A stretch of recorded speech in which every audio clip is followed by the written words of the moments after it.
Howdy! My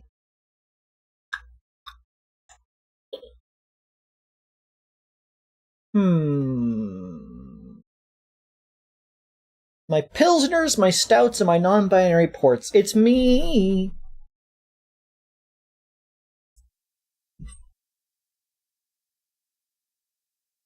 Reed. How are we all doing?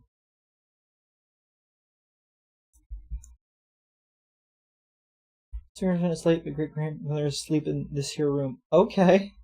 That's definitely a choice you've made. I'll try to be quiet. I'm not trying to be quiet. And today I'm joined by the most intoxicating. It's Liz is still AFK. That's fine. He'll be back soon enough. In the meantime, let me get the game open. I don't know what you mean, Lunacon.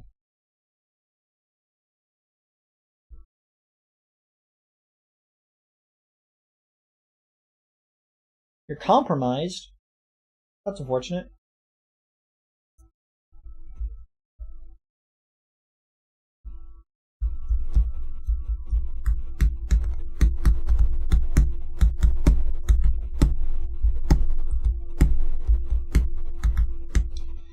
So, as you might notice, it is Friday, and I'm streaming Disco.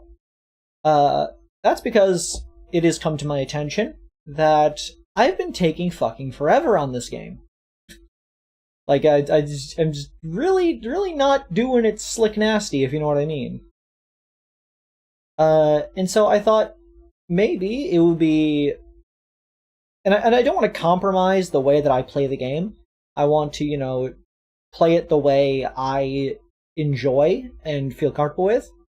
And I'm certain some of you are annoyed with my playstyle, and I'm certain some of you might enjoy my particular playstyle. But I want to make sure that I'm doing something that is, at least progressing the game.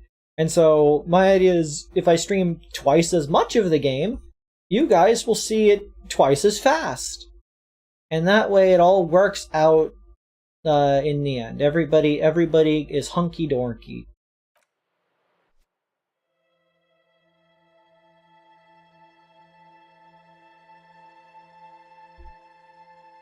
Let me get the game on the stream. I'm back. Welcome back. We are live. Hey.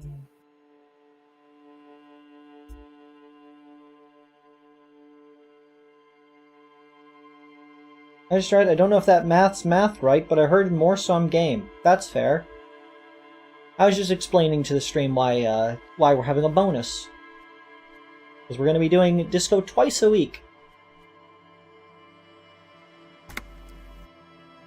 Let me screen share the game to Garbanzo Bean.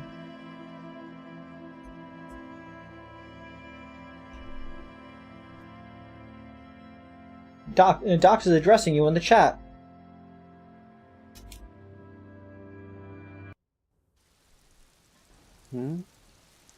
Docs is addressing you in the chat.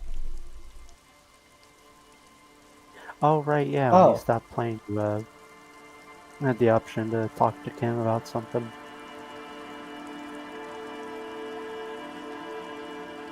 Well, at the very least, Docs is addressing you in the chat.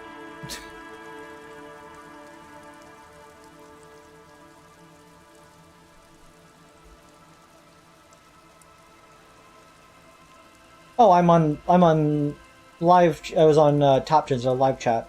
I see. Yeah, that happens a lot, Docs. People keep referring to Liz as Liv. Very different names. I don't know why.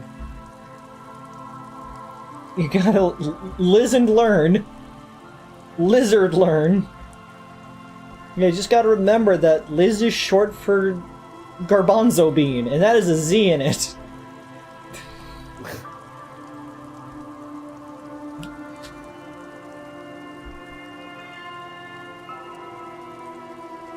Okay. Well, after the stream ended, more or less, I had closed out of the conversation, and there was a pop-up that Kim wants to talk to me, so I guess I'm talking to Kim. I've been meaning to have a little chat with you about your sense of style. My sense of style? What about it? It's, well, a little eclectic, don't you think? How would you even describe what you're wearing? Mechanically viable. Eclectic is for pop music with indigenous percussion. You're a sartorial maverick. Formal apologetic? Hobo chic. Superstar casual. Regular core? Office harbinger. They're just closed, Kim. Who cares?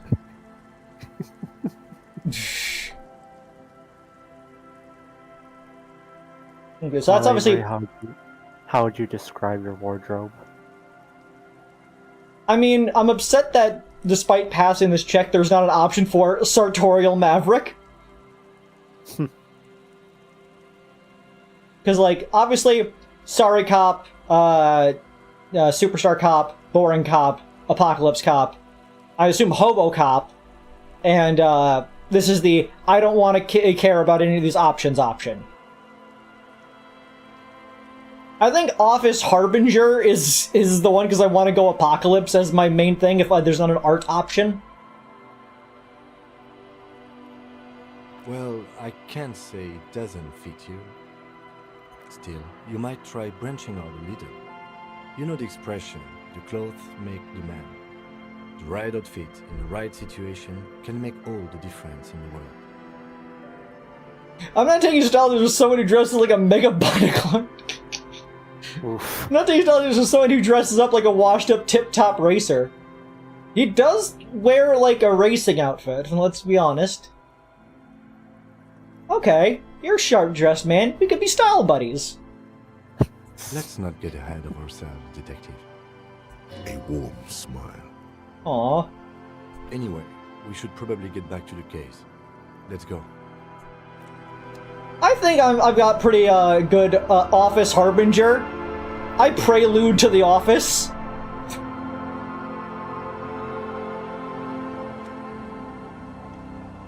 Tequila sunset.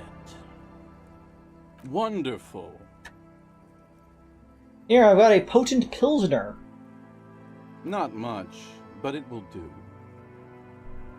The tale I'm about to tell you is an urban legend particular to Martinez. Oh? That said, I first heard it from a former bicycle courier in Koran. Liz Laugh Love. Garb Lizzo Bean. He's wearing a flight clothes? No, he's not. He can't fly with that outfit. That'd be stupid. Are you wearing a bicycle helmet? Yes. What if I crash my bike? There are many variations on the basic story, and the details often conflict. What everyone agrees on is that nobody knows the exact nature or identity of the phenomenon. The phenomenon. Phenomenon. Do do do do do. Are you telling the story of the headless? Shut the fuck up, Rosemary. Shut the fuck up, Rosemary. I do love Shut the Fuck Up, Rosemary, and how often it comes up. It's the exact same reaction I have to whenever electrochemistry has anything to say. Summer of 44. It was the summer of 44. Gertrude Het is walking home from a late shift at the harbor. It's almost midnight. She stops for a cigarette near the canal. Canal. The streets are warmed by a southerly breeze. The lights of a passing motor carriage bloom and fade in the distance. Thanks, Shiv. In the harbor's dark, her cigarette is a beacon, dancing alone. The image comes to you effortlessly, as though you'd walked the same streets yourself 1,000 times. Okay. Our heroine finds herself enjoying the peace and quiet the canal provides. What she doesn't know is that her peace is about to be shattered. From behind her comes the clattering of hooves. Startled, she turns around, And what does she see? A horse? The giant of Coconur? What? No, I told you this is a Martinez legend. It's a man. It could have been the giant of Coconur. Maybe they were visiting. With no head on his shoulders. Wearing a found tracksuit. Searching for the legendary found cap that went missing. When he lost his head. Wait, I thought the Headless Fallen Rider rode a bull. Show him the figurine. I thought that he rode a headless pig. Oh. Well, there are many versions of this story. The most peculiar of which has the Headless Found Rider riding on the back of another headless man. It's Headless Man all the way down. Trey, no, this is Idiot Doom Spiral. He is a drunk who tells you stories if you give him alcohol. His main details are being that, everything that's gone wrong in his life is his fault, despite how easily solvable all of his problems are. And I think the game implies he has, like, a genuine mental problem. Yes, I feel like that's pretty obvious given that he cannot solve any of his very simple problems, such as being locked outside of his house, and being locked outside of his place of work, and losing his keys, and losing his jacket. I think he might have some sort of disorder that makes him lose track of things. The Headless Horseless Headless Headsman. That sounds pretty implausible to me. If I hadn't lost my keys that one time, I'd agree with you. But life is a cruel mistress. Chev, I have to deal with Mako talking about Balatro during my stream. I'm not letting the chat talk about Balatro during my stream, too. Mako's body is a machine that turns co-hosting into Balatro commentary. Yeah. What are you gonna do, ban them? No. I'm gonna yell at them. If I have my turn at home, you can't just become knockoff docs, Chev. Gertrude Het may have been the first to witness the Headless Found Rider, but she wasn't the last. Oh no. Creed has become anti-gambling from secondhand gambling. No. I love gambling. I really enjoy the concept of gambling. I gamble all the time. I gamble every chance I can get. Never stop gambling. But... second-hand gambling. But I have an issue with people talking about other games while I'm streaming. Like, if they're on the stream, that's one thing. Like, if they're bringing it up just, like, as a conversation point, that's fine. Conversations happen all the time. But, like, you can't just pop up in chat talking about how your Balasha run is going, just, like, as the first thing you say. Who starts a conversation like that? You have an issue with people giving you views? People give me views while they're silent. That's what lurking is. Why aren't you playing the new Garden of Banban game? I haven't played the other Garden of Banban games. Why would I play the newest one? I don't have $60 lying around. Tell him about the two feminists by the locks. Feminists? Fuck, Rosemary, they were dating. No one said they were feminists. Everyone always misremembering this stuff. They're lesbians, not feminists. This wouldn't be the De Ponte Delgado case, would it? What? Haas Delgado! I read the case file, but please, go on. Right. Early autumn of 46. Ula de Pont and Eva Delgado are fishing near the waterlock long after the sun has set. Ula's a fun name. It's Garden of Banban Zero and it's free. I know it's a prequel. I've been informed. I have no intention of playing the Garden of Banban games. If anyone is playing Garden of Banban, it's me paying Mako to play them. Creed play Pokemon Scarlet Violet and finish it before the next Pokemon game. We started a Pokemon Scarlet Violet playthrough. We never finished it. It happens. Avery, you can finish that playthrough. No. It's tainted now. Like, you can finish it by yourself, because Mako didn't want to keep playing it. I can't stream it. I don't have a capture card. Oh. And I don't play games of my own, usually. I only play games if I'm playing with people or if I'm presenting them to a stream.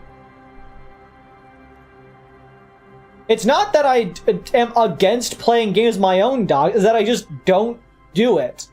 I tend to play things with other people. I don't know, it's just a part of my neuroses. I don't really play on my own. Like, I was gifted, a Hat in Time for, like, a holiday or something, like, a couple of years back, and I've never played it, because at no point do I ever think, I want to play a game on my own, and like, as much as I would like to play the game, I never have, because I just have never thought I should play a video game on my own. Just what I'm like. Creed, I will buy a fucking card to stream it if that's what it takes to get you to finish the fucking game. Next paycheck, I'll buy you one if it isn't too pricey. If that's what you want to do, you're allowed to. I'm not gonna stop a fan from buying me things. The wind picks up. A sky already dark now blackens. Water starts falling from above. The first cold rain of the season. 2 women stand on a small outcropping of rocks. One of them is wearing a purple raincoat. Thin lines reach out from the rods into the sea. Small droplets start appearing on the surface with increasing frequency. Rain. How much is one of those graphic cards anyways? What do you need to stream What all do you need to stream a Switch? I don't know, I've never had to look into it before, but I just know I don't have the money because I don't have money. Would you rather talk about how the clown had an interview with an industry plant? No, you don't. What? I don't know what you're talking about. The women are caught in the downpour. They act quickly. Eva gathers the rods whilst Ula turns around to reach for the tackle box. Don't turn around. Don't turn around. Thanks, Inland Empire. When she sees something. Her shriek is so violent that the residents of the nearby apartment building believe lightning has struck. As someone who has had lightning strike outside of their building before and explode a tree, you cannot scream like a lightning bolt. They sound completely different because one is an explosion and one is like a held reverberation. You're an explosion. No one... Got him. Destroyed. But there is I heard lightning. no. Only and a then you heavy made downpour noise. and the silhouette of the headless Faun Rider looming on the horizon. Ula makes a run for the shore, but Eva slips on a wet rock and disappears into the cold, cold canal with nary a sound. Ah, that's unfortunate. Her body is never recovered.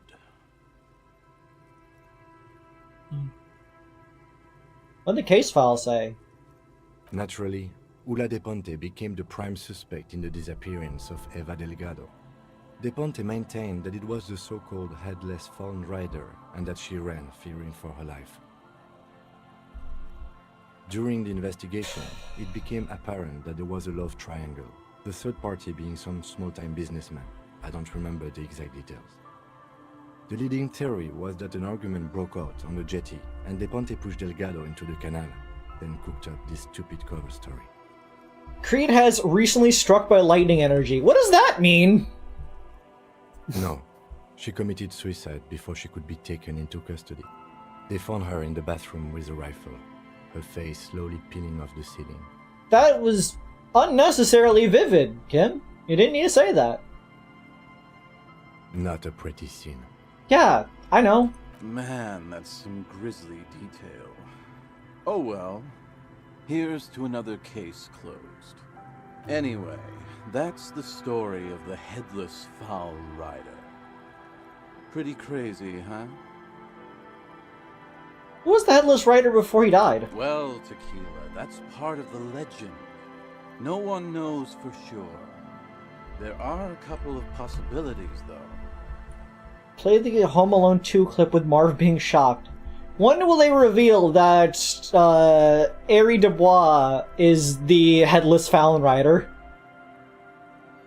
Some say he got was an ahead. undercover cop who blew his cover and got beheaded by the vicious gang he had infiltrated.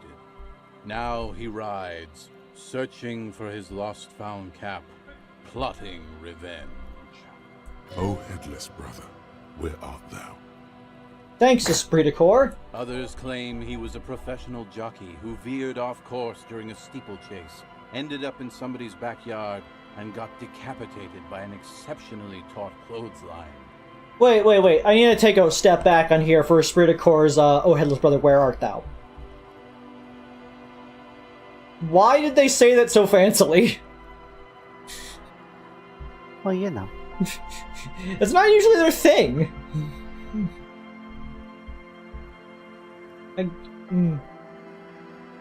I think we could do with a headless cop. Why isn't headless cop one of the cop types? Professional jockey. Like from Left 4 Dead 2? Even Left 4 Dead decapitation 2. couldn't stop his commitment to the sport. Are you that committed? Thanks, physical instrument. Yeah, you gotta ride or die, and then ride some more. It means what it means. It is created. We're all looking at one right now. Looking at one what? Oh. Personally, I think he was just some guy who hanged himself from a really tall tree, and the fall was so violent that his head came clean off. Coincidentally, at that exact moment, a horse happened to pass under him, and his beheaded corpse mounted it, where it remains to this day.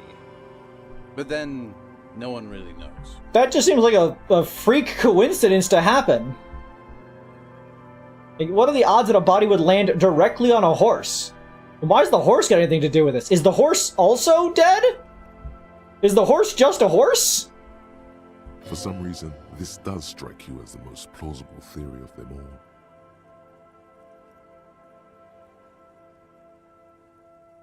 all. I'd want revenge too. I'm super committed to a sport. Your theory sounds the most plausible. I assume that the other ones only show up because I passed them, so... So here's the question. Do we think that these options are showing up because we passed these checks, or is this one the one showing up because we passed the check? And it's saying that we should choose this one because it thinks it's the right option. I'm thinking. I'm trying to game this out. Liz, what do you think? I say you should follow your heart. I bet it was the jockey. He seemed super committed to a sport. That explains the horse part for sure. Don't know why he'd be wearing a tracksuit, though. Seems like a stretch, if you ask me. My dude, you are wearing a tracksuit. Anyway, to each his own. You want to hear any other stories? Well, to some, others. And then we go to the every part where I go through things a bunch of times. That would explain the tracksuit and his need for revenge. Not sure how the horse fits in, though. Mounted? I don't know. I don't buy it. Does this universe not have mounted police? No, it does. Then the horse makes sense.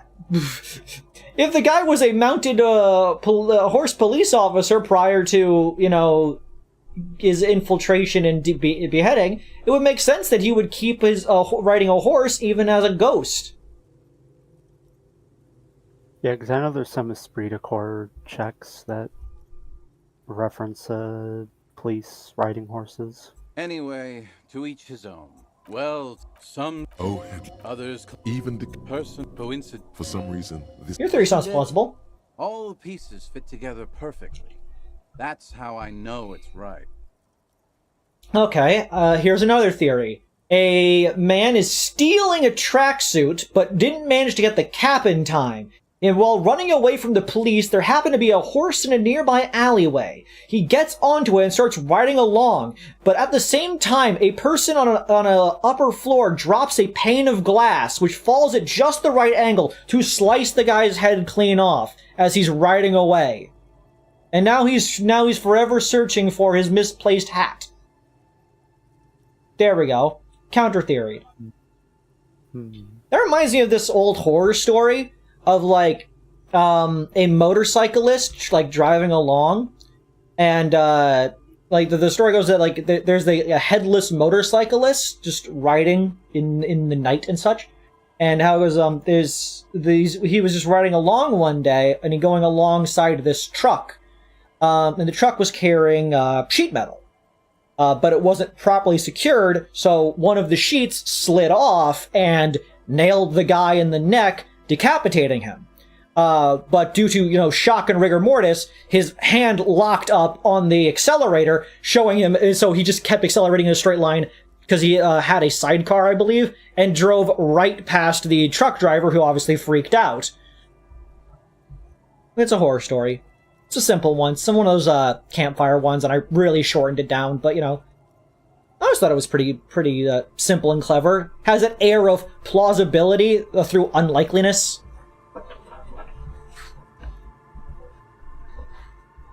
Getting decapitated sounds like it sucks. Yeah. Out of all the parts to get chopped off your body, I feel like the head's like the worst one.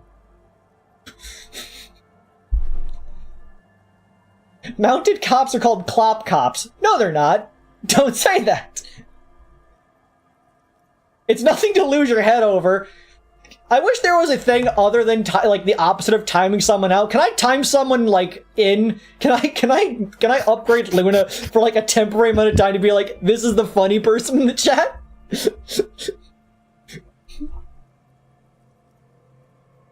Okay. Anyway, to each his own. You want to hear any other stories? Well, to some, Oh, others, even personally, for some reason, this Oh, those really sound plausible. like you could do better, Tequila. Anyway, to I each just his did. own. You want to hear any other? Hard to argue with that, I suppose. Fair enough. That's the reality situation for you. You think you got a handle on it, then blam! It throws some wild shit at you. That's why it's critical to stay well hydrated. Fair enough. Listen, I've got an even crazier story. Yeah? Why don't you go eat shit, Tequila? There's no way you know a better one than that. What about the Col de Mamadaqua? The Gnome of Jeroma? Giant of Coconur? The Col de I Mamadaqua. have to admit, that's pretty high concept. Still not as awesome as a headless rider in a found tracksuit, though. Yeah? Gnome of Jeroma Why dissolves don't you victims with go acid. Acid gnomes? Sounds like a stupid, low-concept band name. Liz, would you listen to music by the Acid Gnomes? Aren't the Acid Gnomes that one enemy from Everhood?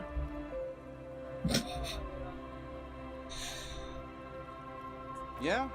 The Giant of Why don't Coconur you is as go big as a eat mountain. shit, Tequila? Giants? That the best you got? Give me a break, Tequila. People go into shock instantly for much less than losing their entire body. Yeah. The fact that humans are so good at dealing with shock is actually one of their most impressive features. A lot of creatures just die from injury because they go into shock, but a lot of humans can just handle it.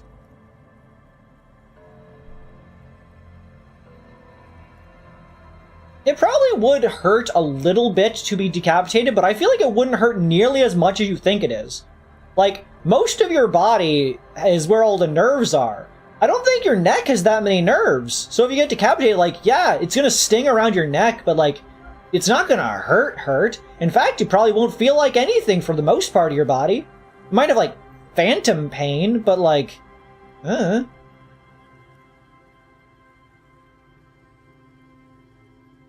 In fact, it would probably break your, it would end up breaking your, spinal cord. And that's, like, where a lot of your sensory information is. Yeah? Kind Why don't you green ape. go It's eat kind of shit? green. You always try to pick the lamest option possible. Come on, Tequila. Yeah? Got Damn nothing. right it doesn't. So why don't you just shut up and leave it to the master? You're a bit of a freak, ain't you? Hey, whatever became of the headless Fallon Rider? No one knows. Some say he stalks Martinez to this day, and can be seen near the canal when the clock strikes midnight. Got any more crazy facts, Prof? Back when I was in the Scouts, when I was in the Scouts, we would often get a visitor from Canada. See, there was a troop leader guy from Canada, because they're up in the Canadian Scouts, but they're basically like best friends with our troop. And so they show up every once in a while, and one of the funny deals, they always make their tent the Canadian embassy. They put up a little fence and a Canadian flag, and just like, that's technically Canadian property while he's there. But one thing that he would do is that he could never remember anyone's name, but he would instead give everyone a nickname. He would figure out the perfect nickname, and then even if you didn't see him for an entire year, he would remember what your nickname is, but not your actual name. And my nickname was Crazy Professor. Just because I knew inane information. And I bet if I saw him today, I believe his name is George from Canada, he would still know to call me that. Crazy. Wow, being decapitated would break your spinal cord? Yes. It would probably would. It would either do that, or it would miss. There's no part of decapitation that says your spinal column can't stay with it. Like, if you got your head ripped off and your spine came with it, that's technically decapitation.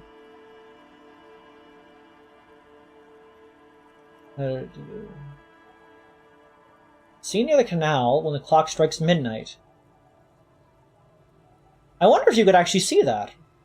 He won't, though, because it's just a stupid legend. I'll have to go to the canal at midnight and see. Aye, I saw him one night when I was right shit-faced. He breathes in deeply, preparing his recitation. The tale there are many. Are you Shut the. The street in the... Our hair. What she doesn't know is. A horse? Well, yes, but it's the man on the horse that's of interest here. A man with no head on his shoulders, wearing a found tracksuit, searching for the legendary found cap that went missing. Whoa! Woe is right, my friend. Woe is Gertrude right, my Heck may have been friend. the first to witness the headless. tell him about... Fuck. What? Skip, Right. skip, The wind- skip, Two women. skip, The women skip, are caught. Don't turn. skip. When she sees Skip, up there, skip, Ulla, skip, her skip. body is never. What happened to Ulla DuPont, Doom Spiral? Word on the street is that she, you know, Kablambo. gave herself facial deconstruction surgery. Real grisly stuff. That's a word for it. I need to remember that one for later. Facial deconstruction surgery. That part, at least more or less, corresponds to the case file. See? Told you. Anyway, that's the story of the no one. He won't. Aye. Okay, one more. I gotta go through it to get the last There are two Shut the dialogue lines. Our what she doesn't know is that I don't know, he's what? a headless man wearing a found tracksuit, riding a horse. That's right. It's the headless found rider. I feel like the found part of this is unnecessary to tell the story. Like, why do they need to be wearing a found tracksuit? Like, even assuming that it is a real thing, why would anyone reciting this story make the found tracksuit be a notable enough part of it that it's in the title of the legend? Like, if there is only one headless rider, would you not think to just call them the Headless Rider? Like, Ichabod Crane, the Headless Horseman, is just called the Headless Horseman. It's not the Headless Pumpkin Horseman, like, just because he has a pumpkin with him. Like, he's just called the Headless Horseman.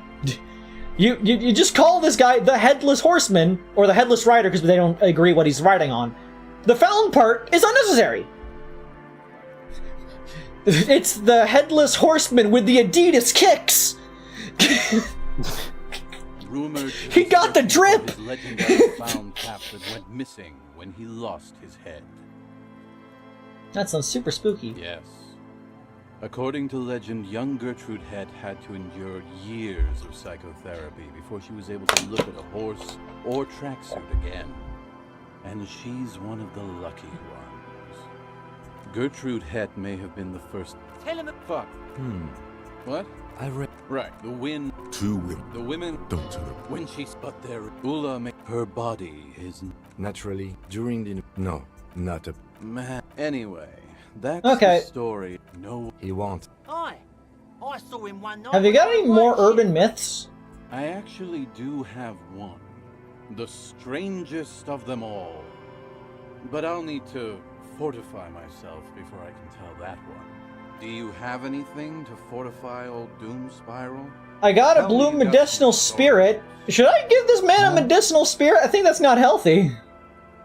Well, you need the medicinal spirit for spirit is eternal. Oh. So- Don't do it Remember now. the quest? It's very hard to tell a story when one's mouth is dry. Be seeing you.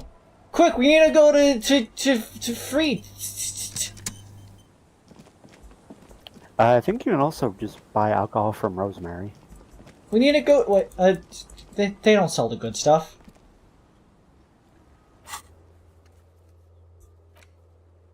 Ah, we're not. Quick, I need to walk 10 feet to the left. Avery, quick, open your skills menu. How much more XP do you need to level up? 2. Damn.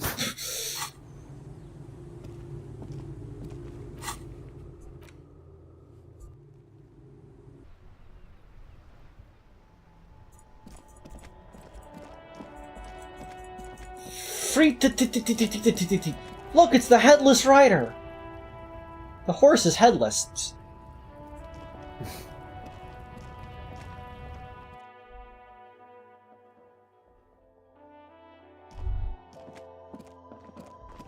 You see several packaged raincoats. Phil, the packages are small, discreet, Steel. sloppily stacked, making them easier to take unnoticed.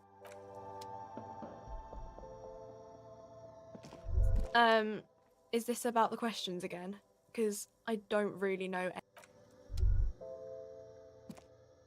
A colourful display of cigarettes and alcohol bottles. Again, I'm obliged to inform you that both alcohol and cigarettes damage your health. Cigarettes, alcohol. That's so much money, though. I guess a Commodore Red. I don't need to give them a different alcohol, right? No, I think it's just alcohol in general. I'll just give them a Pilsner again then. But he also said something different each time. Like, when I gave him the wine, he was like fancy, but when I gave him the Pilsner, he was like cheap is better than nothing. So what I if think it's just him. I think it's just him commenting on the specific alcohol rather than. I know, but like Maybe that means that different. he'll give me a different answer if I give him this one. But do I want to spend $30 on vodka?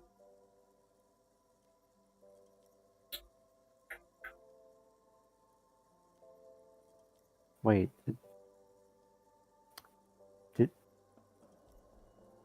What? Do people age vodka? I thought aging was like for like bourbon and whiskey and stuff. You can age any alcohol. Oh. Oh right, yeah, wine too.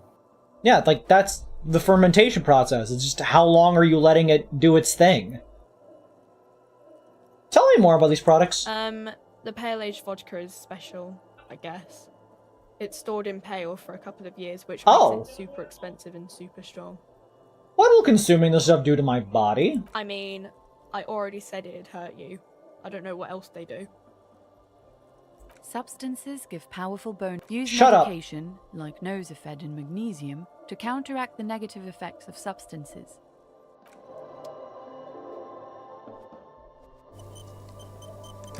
You know what? For our good friend Idiot Doom Is this about the Spiral, questions again? Let's get him a bottle of the good stuff. Colorful display. Again, I'm obliged to inform you that here you go, mister. Plus, lets us read what it is in the inventory. Otherwise, we probably wouldn't have seen it. It's There in is. tools. Oh, right. That's a shape, I guess? Huh. Why is it like that? Vodka, temporarily stored in the pail, or so they say. The crystal-clear liquid has been contained in a ship-shaped bottle, commemorating the vanished airship Harninker. Obliterating your liver has never felt quite so exquisite. Idiot Doom Spiral! I have a gift for you! Krusty Krab unfair. Krusty Krab funfair?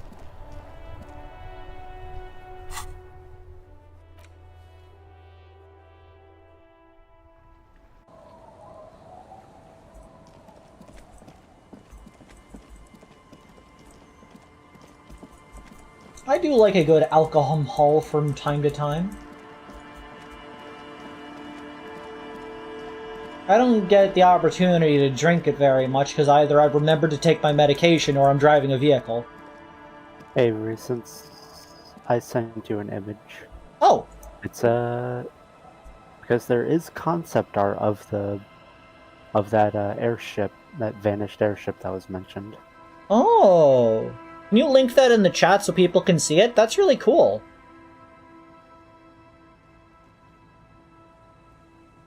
It's fucking freakish. Real life doesn't have, you know, pale. It could have a pale. You don't know. You've not seen it. Tequila sunset. Wonderful. I've got this weird bottle of pale-aged vodka. Let me see. Ah, very high concept. Thanks. This last one is the most Martinet story I've ever heard. We got the best story, and he got the best alcohol. It's called a fair trade. He takes an almost comically long swig. I've never heard it mentioned outside of here. At first, I thought it was a joke, to be honest. But I've been on the coast 8, 9 months now, and in that time I've seen at least 3 expeditions come through, searching for something. A shovel hits the sand somewhere behind the reeds, near an abandoned construction yard. The young men look over their shoulders suspiciously. The sound of their digging seems loud in the sudden silence. Cryptids? Magic animals? No, man, this is serious stuff. A place to call home? No, Tequila. Most people already know where they live. It's guys like you and me that are the exceptions. I should really call my office and find out where my home address is at some point. Your lost keys? Hey, hey! Fuck you, Tequila.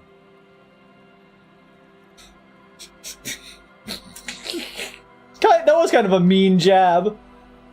To be fair, he says for me to shut the fuck up a lot too, so, you know, only fair. All kinds. I've seen archaeologists, gangsters, even a bunch of ad agency types. I'm telling you, Tequila, this thing's got a pull on certain kinds of people. Okay, let's say in the chat. Just because we're sober doesn't mean they should be. Yeah, like, if I'm playing a sober character, I'm not gonna judge another person for wanting alcohol. I'll slide him. I'll slide him some liquor. This dude lost a lot through his own stupidity, so might as well help him get stupider. Facts. The first obstacle I found but to streaming channel switched up. You suffer from latency issues unless you have multiple screens monitors. Do you have multiple screens monitors? Yes. I play on one screen and I have my tablet over here which shows you guys and the OBS and such. And any other windows I need up. What do you mean certain kind of people? You know, obsessive types. People with predilections. Do you consider yourself somebody with a predilection, Liz?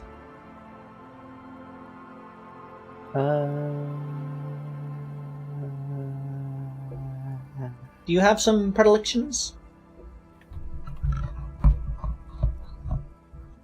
A look so quick, a movement so slight.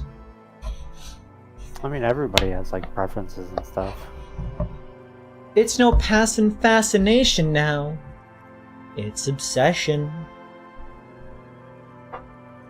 Yeah, it's people have passions, but do you have an obsession? Is there something you would consider you're obsessed by?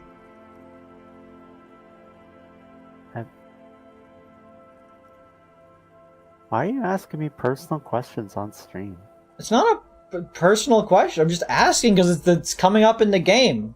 Chat, do you have any obsessions? Would you consider you guys to be people with predilections? I'm just curious. What are we talking about here? Some of those expeditions come back after a week or so, looking haggard and dejected. Others don't return at all. Doc, I'm not asking like, hey, are you addicted to heroin? Like, how is your kidneys doing? Like, that kind of stuff. I'm not asking fucking personal questions. I'm asking surface level, do you have an obsession? Like, I think I have obsessions. I get really into things a lot. There are numerous, like, games and things that I hyperfixate on. I consider hyperfixation as an obsession. The first time I saw one of these expeditions, I thought they were fucking with me. There was no way it could be true. It was just too high concept, even for me. Too high concept. Wait. There's no way. It can't be. Or can it? I'll be honest, electrochemistry, I don't know what this conversation is about. And because you're involved in it, I don't like it anymore. I'm not even sure I should be telling you this story, to be perfectly honest. You're in a fragile state, and it might be too much for you to handle. I can handle it, namely because I'm really curious what the fuck we're talking about. Okay, fine, I'll tell you. But I'm warning you, it's pretty out there. Our story begins at a legendary design studio, right here in Martinez. Go on. There was this designer. His exact name is lost to history, but in life, he was a legend. Made it big in Aranya, where he did some real pioneering work on grotesque and sans serif typography. Oh. A fucking genius, man. What's your opinion on sans serif fonts? How do you feel about sans serif versus serif fonts?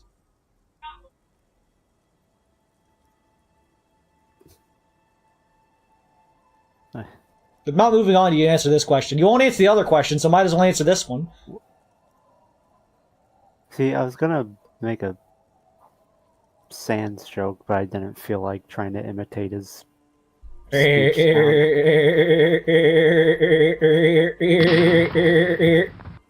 Harry and Kim at their wedding.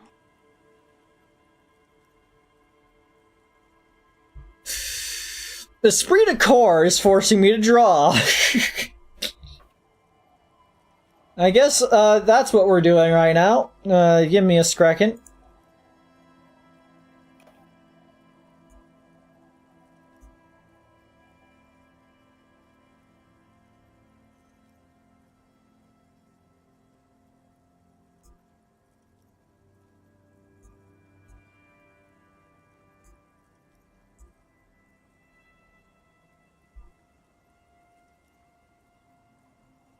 Okay.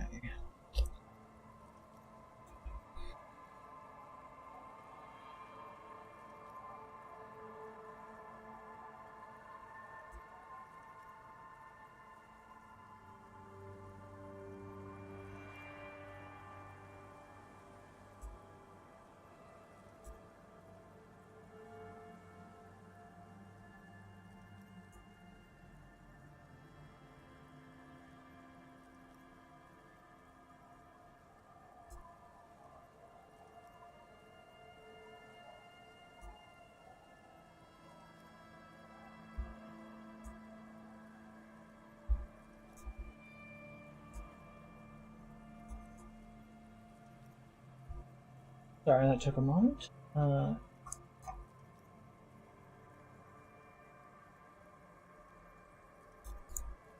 Transform. Transform. Okay. So, Harry and Kim at their wedding. Okay, where's my tablet pen? There it is.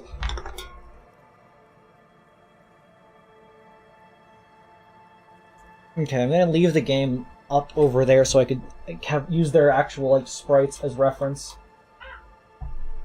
Okay, so let's get... Yo. Actually, I was gonna say, if you need a reference, I'm pretty sure I sent you...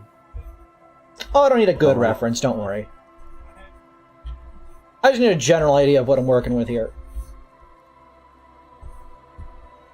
Okay.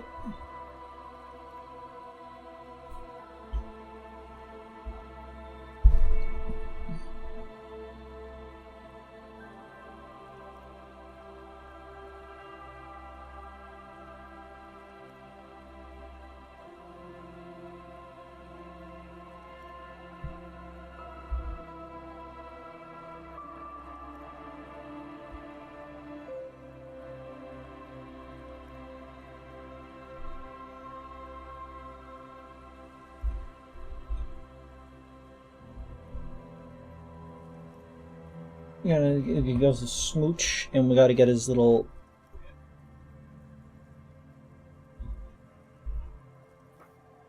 A little bit of that, a little bit of that. And then... There, I DM'd you. Quick. I don't need it. Oh, I actually slow.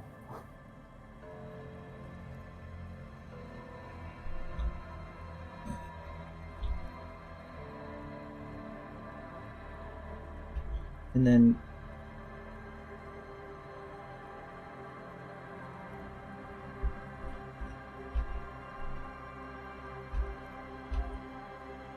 And then, like that, his shoes. We gotta smooch out like that. There we go. That's what we want.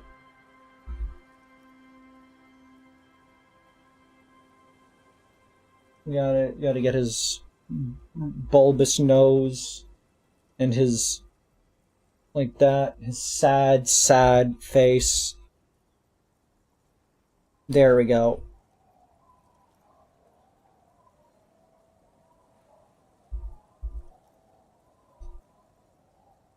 Okay, there's a perfect, flawless Airy Dubois. Gotta get his little cleft chin. There we go. And then of course we need to get his best friend.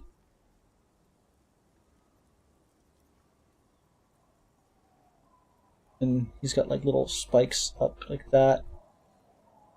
And his head's very square.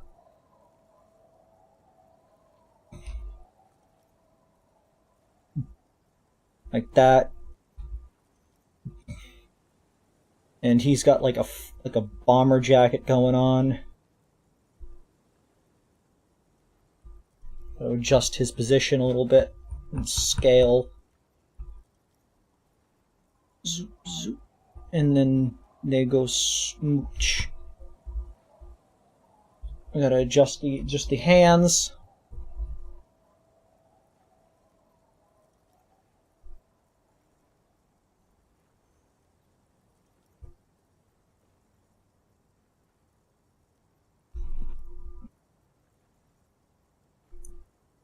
Okay, a little bit of that.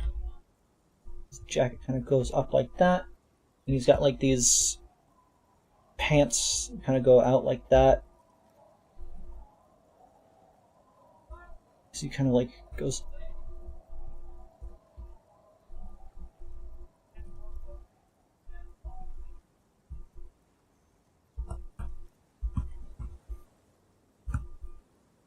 Mwah.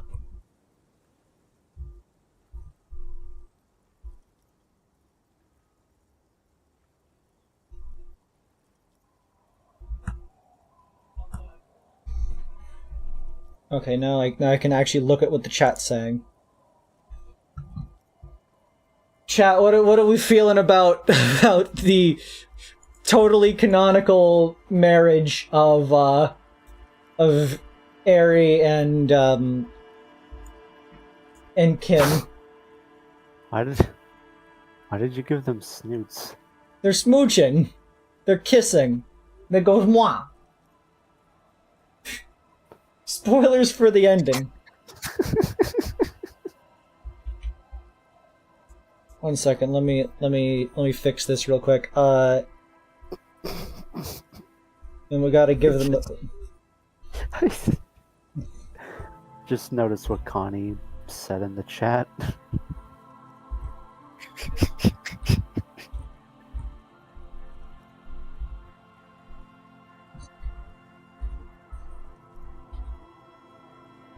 Gotta give him a proper wedding dress.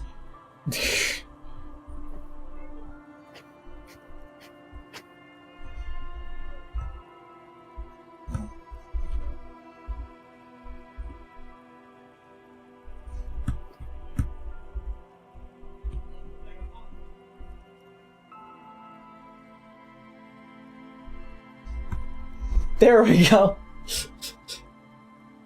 I'm not adding the beard. We could add the beard, I suppose. There we go. Is this what you people wanted? A different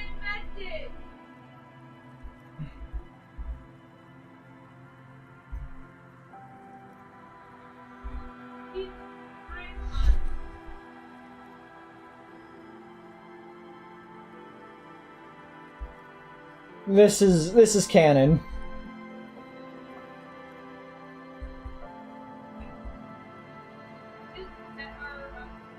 Okay. Let's get right on back to the game and stop looking at whatever this is. Okay, what's Chapman saying so I can actually read what they're saying? It's the cycle of samsara. I realized never switched drawings. I did. It just takes a while to get everything sorted out. What the fuck is happening? They are being paid to draw gay boys being married. That looks like we're at beard erasure. I was just basing it off the sprite currently.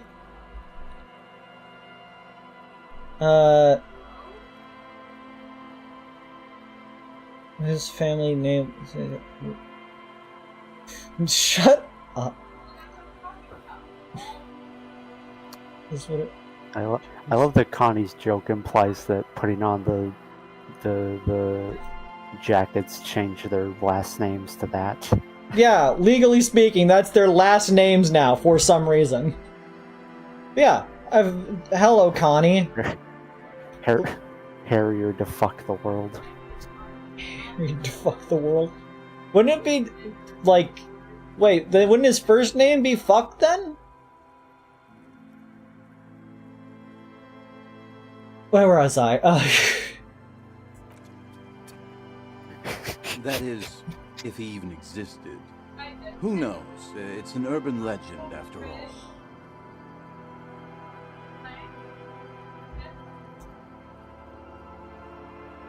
I realize the game capture like way bigger than the actual. What? No one mentions these things to me. There we go. He existed, all right. You feel it deep within your basal ganglia. He was as real as you are. My basal ganglia? What the fuck are you talking about, electrochemistry? I'm talking about... Anyway, sometime later he started his own personal studio here in Martinez. And that's when he started working on some really wild stuff. I'm talking some glass-smooth, forward-looking design language, the kind of thing that would totally overthrow the old regime, design-wise. A paradigm-shattering revolutionary? Ooh, thanks, capitalization. But then something turned. You see, it's widely known that nose candy and pioneer graphic design work go hand in hand. Naturally. Wait, nose candy? You know tequila, nose candy, the White Railroad, party powder. Ah! Heroin. The kids on the streets also call it Snow Day. Sinus salt, the White Knight. Can't see. for its popularity among the aristocratic class of the prior century. He's talking about cocaine. Oh, you mean cocaine. Shit, yeah, Tequila. You know exactly what I'm talking about. He gives you a comradely bump on the shoulder as a couple of milliliters of booze slosh out of his bottle. So, what happened to him? You've got to understand, the work this guy was doing was so high concept that regular amounts of cocaine just weren't cutting it. By the end, they were bringing it in by the lorry load. Now, as you might imagine, snorting that much cocaine can't be healthy for a regular human, right? No! Right. Thanks, Endurance! Wrong. Do it all the time. Fuck you, electrochemistry! All day, baby. Hey, Tequila, pay attention. The story goes that one day he was balls deep in work on what he thought would be his pièce de résistance, an advert so minimal it contained neither text nor images, just pure white. I mean, that is an abstract work of art. I will accept that. Apparently the idea was too high concept even for this genius. He dropped dead right at his desk before he could finish. His last words are recorded to have been, "It's as white as a blizzard of cocaine." What a loss to the world of design. I know, Tequila. I know. Just pouring some out for this lost genius. But the story doesn't end there. Supposedly, when they performed the autopsy, the coroner discovered nearly a quarter kilo of coke jammed into his nasal cavity. That's almost certainly anatomically impossible. Logic, you never speak up, but I'm glad to have you. Wrong again, nerd. Where there's a will, there's a way. Fuck you, electrochemistry, but I do like the line, "Wrong again, nerd." That's right.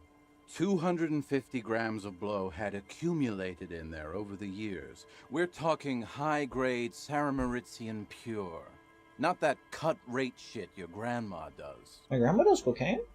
There are those who believe Grandma's the doing designer was cocaine? buried with this quarter key of nose candy still lodged in his sinuses. That's what those expeditions are looking for. The cocaine skull. The cocaine skull? The cocaine skull. And why do people think the skull's in here in Martinez? Here's the kicker. This designer, this lead designer of a world-famous design studio, was born in Martinez. A local boy, Martin Martinez. That's why he brought his studio here, back to where it all began. And that's why they buried him here, too. Perhaps right under Ab's pipe there. What's the pipe? Or probably further down the coast, or in some yard in Martinez proper. A hidden mausoleum, no one knows exactly. No, my grandma always told me his grave lay somewhere on the islets on the bay. This is ludicrous and physically impossible. Sinuses can contain that amount of anything. Now, detective. Always the skeptic. Just sure. My only question is, where does one get a shovel? Interfacing? Why do you want to dig up a grave? I expect that from electrochemistry. I expect that from, to be fair, like half of the red stats, maybe even a couple of the purple ones. But you? I trusted you, interfacing. I trusted you. Honestly, the motoric stats tend to be kind of unhinged sometimes. What do these expeditions plan to do with it? The archaeologists say they want to put it in a museum, the gangsters say they want to sell it on the black market, and the ad agency guys say they're seeking inspiration. Bullshit. They just want to snort it. But you could beat them to it, Harry. You could snort the magic skull cocaine instead. It's not magic, it's just cocaine. I'm pretty sure they all just want to snort it, though. And why wouldn't they, eh? Sounds like right strong stuff. Something about the islets. Don't listen to him or his grandma. He's just making things up. Is his grandma also doing cocaine? No, my grandma told me. I've heard other people say it too. That it's underwater. Or no, maybe it was the storm sewers. Or maybe it's in the air. Or in an ancient state pyramid offshore. In a pyramid? Now that would be something. You're onto something, Kim. Can use a shovel to dig an ocean, eventually. They're pretty vague about it in general. The gangsters like to claim they're looking for the grave of a friend, with picks and shovels. The archaeologists act all official about it, saying they're conducting serious research. Honestly, I think they're not really scientists, just rich. The junkies, for some reason, are pretty upfront about it. They just say they're looking to snort some blow out of a dead man's nasal cavity. Honest men on an honest quest. You should join. Shut the fuck up, electrochemistry. By now, I'd say I know about as much about it as anyone on the coast. Okay, I'm convinced. Let's go find it. Whoa, whoa, whoa. Hold on just a minute. Finding it right now is literally impossible. What? Why? For one, the way is blocked by that big lorry that says Delta Logistics Company on the side. You definitely have to search the area behind that lorry too, yet it is impassable. And second, outfitting an expedition like that is expensive. It'd have to be a big production to do the cocaine skull justice. You need new gear, people who know what they're doing, all kinds of provisions. It's just not feasible within the economic and temporal frame of our current setup. Matter of fact, unless a bunch of money just falls out of the sky, we might never know what's up with that skull. I have to agree. We barely have what we need to solve the case we've got now. We can't afford to run around chasing after quasi-mythical pieces of drug paraphernalia. I actually think that the ongoing case is going quite well. Besides, it would look extremely bad for the RCM to be caught up in something that has the word cocaine writ large on it. The PR is tricky on this. Damn, that's too bad. Wait. Maybe there's another way. Maybe up around the coast? Don't give up now. Yeah, well, that's the reality situation for you. Who knows, though? Maybe someday we'll get our chance. Okay. Right. Were there other I've never dialogue heard it things? mentioned outside of here. At first, I thought it was A shovel hits the sand. all kinds. Some of the first... There's no way. It can't be. Or Can't can be it? what? You know. I'm not even sure I should be telling You're right, you the maybe it's story, not a but- good idea. Okay, fine. I'll tell you. But I'm warning you, it's pretty out there. There was this Okay. designer. Go on, He go existed, on, all right. I'm go told. on, Anyway, go The on. paradigm. But Keep then going. you've Go got on. to- Now, Right. Wrong. All. hey, apparently the idea was too high. What a concept stupid even for fucking this- idea. But the story doesn't end there. Supposedly, when they... That's almost wrong. That's right. There are those... The Yep. cocaine Skull filled with cocaine? A cocaine skull. Wow. No. Wow. Thanks, Idiot Doom Here's Spiral. the kicker. That's why... Or... No, my grand... This is ludicrous. Now, my only question is, where does one... Honestly, I'm not interested in looking for the skull. Good thing, because I don't think you can find it right now anyway. What? For one, and it's just... I have to. Besides, Is that car going to move at some it point? would look It was an idiotic extremely idea bad. anyway. What are you talking about? Don't give up. Your loss could have been an amazing, ridiculous adventure. That's all right. We've got plenty of adventures. Are there any more stories you could tell? Not that I can think of, I currently. guess that makes sense. You have been drinking a lot. That might be the case. Yes. Well, be seeing you then. You know, it was neat seeing because in my playthrough, I forgot to ever like listen to all those other stories. I only ever heard the first one. There's benefits to being thorough. I wonder if there is a way to find to get past that truck. But I have a feeling if I explore this coastline, perhaps I will find a cocaine skull. Relax, not yours. You didn't crash every MC in Revachol, hopefully. Oh.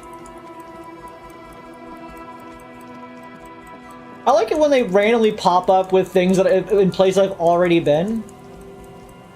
I think that's because you have a skill that got raised to the whatever threshold you need for that pop-up to occur. Yes, we get it. You It's don't like want to whenever- do... Go on? It's like whenever you meet the criteria for a thought, but if you don't have points in the skill that presents that thought, it just doesn't show up until, you know, you get enough points in it. Like how you didn't get Art Cop until you had your conceptualization at 4.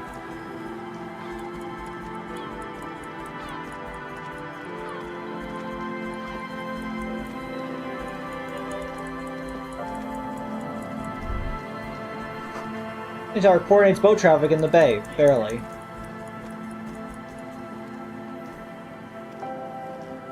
Let's see what's Chapman saying. Innovators just want you to use a tool. It's not about what you're digging. It's important that you are digging. Fair enough. Thank you for trusting a red stat. Look, I like a lot of the red stats. I just don't like electrochemistry. The rest of them are fine. We're not approaching 2 hours of Idiot Doom Spiral. We're only been 1 hour 15 minutes.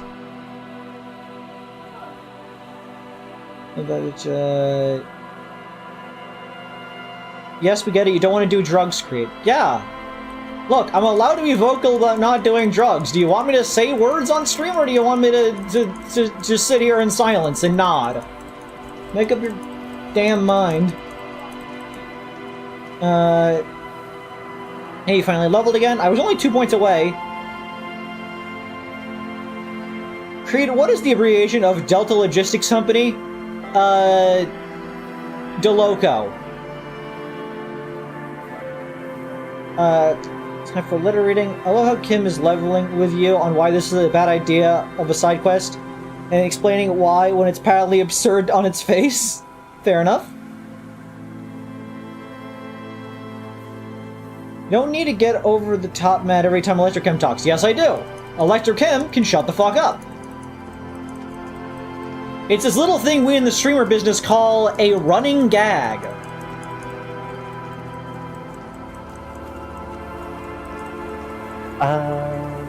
So what did you want to do now that you've leveled up? Look at all these thoughts I can get. Look, one more door. At least we can get one more door. I was gonna say, did you want to get actual art degree? It's a tough call.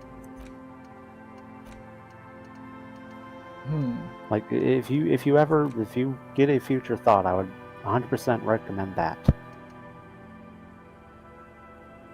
I mean, we don't really need this one anymore. It's not that big of a deal. Kingdom of Conscience is good.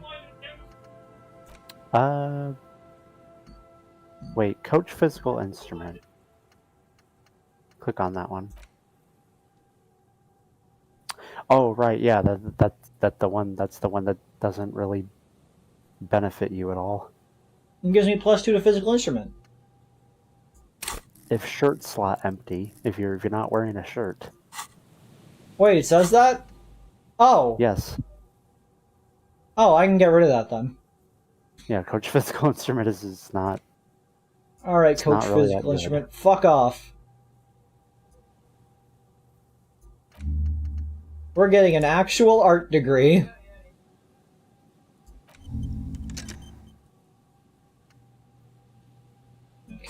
And then next time we'll get the door. And like, I know, getting the skill points is probably going to be more beneficial in the long run to get more checks and whatnot. But I just really enjoy seeing what all of the skills and all the thoughts do. Well, the reason I say actual art degree is because that will help you with skills in the future.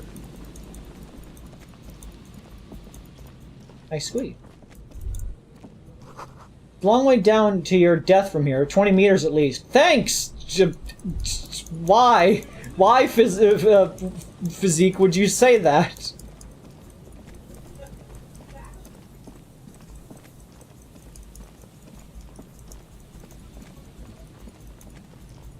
Okay, I need to find a way to burn 37 minutes, and I think just trying to find a body is probably my best bet so far. You could go and talk to the Hardy Boys. That'll take a lot more than 37 minutes. Well, you kind of don't have anything else left to do.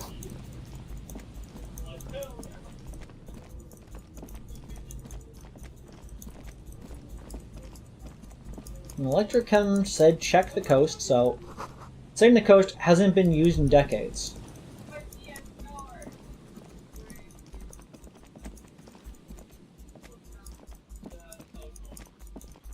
Yeah, I assume it might have been like a DLC quest. Oh look, Moralist guy's still there.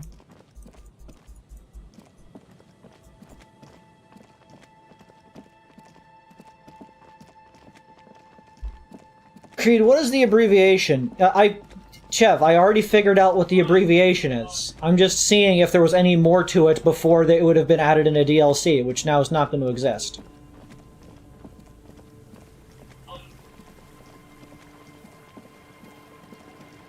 Why do you need to burn 37 minutes? Yeah, the clock in game is based on things done. Every time we choose a dialogue option, it advances time a smidgen.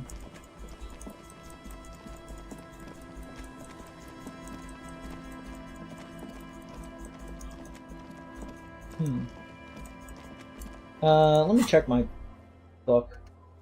Avery, do you want me to tell you if the cocaine skull is obtainable or not? You're allowed to. It is not obtainable because it was meant to be a teaser for potential DLC content that did not happen. Yeah, that's what I figured.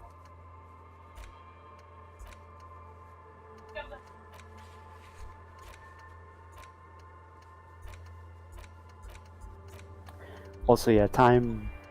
Somebody in chat already mentioned it. I don't know if you reacted to it, but time does not pass unless you're in dialogue. That was somebody else answering somebody else. I also said that out loud. Avery, if I'm currently focused on something, I cannot process audio. I mean, that's normal. That happens to me a lot, but just... I can't tell if you're focused elsewhere. Okay. What to do? I do wonder if you could see the headless dude at this location at midnight. That is a far time span away from here. What did this guy have for sale? Can I buy something with my $100 and something?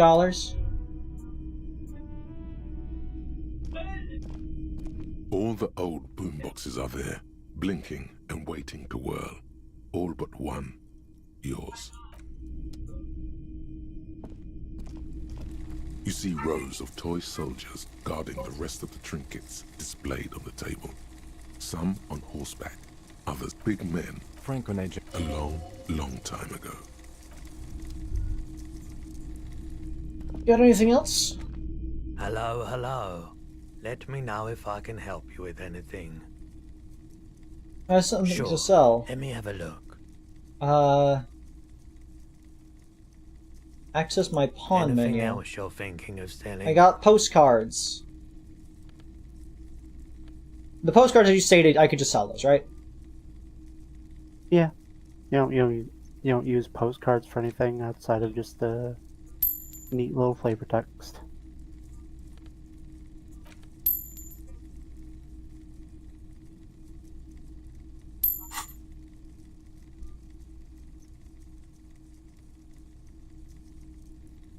I feel like I don't want to sell my clothes. I assume this will give me like a thing like, are you sure you want to sell this?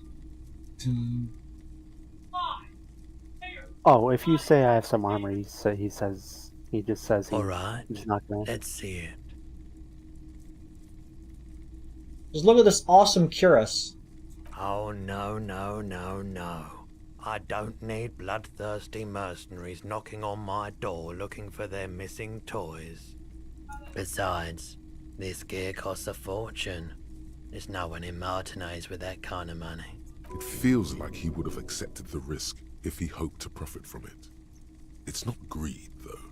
Deep down, he's a gambler, provided the stakes are sufficiently interesting. Okay, look, electrochemistry, I'm against you on most other things, but yeah, never stop gambling. More than sure. What else have you got? Another time, perhaps. Okay, that's everything I can get there, because I don't have $700 to buy the street lamp, which I really, really, really want to buy.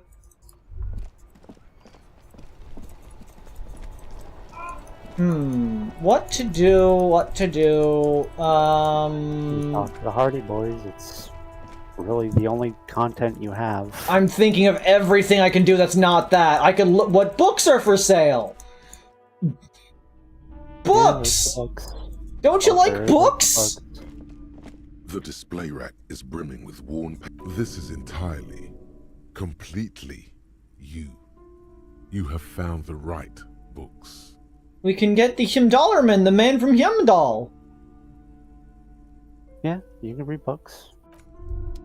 In my playthrough, I never really got to read any because I just didn't have enough money. Board game boxes. There are numerous types of games for all ages. A lot of shelf space seems to be taken up by Wirral-related merchandise. Wirral? I could buy a board game.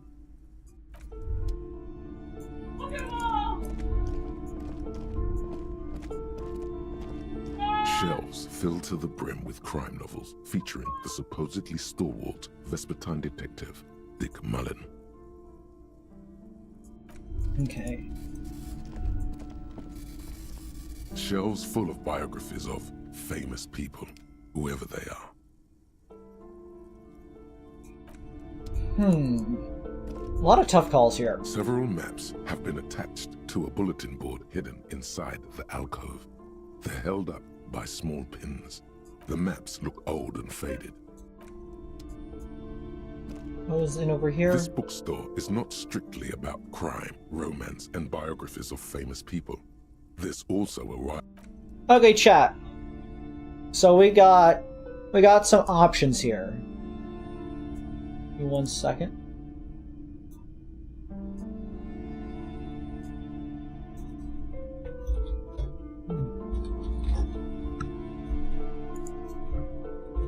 Okay, we got the Himdallerman.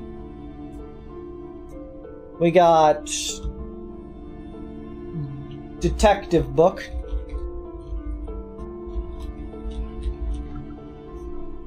We got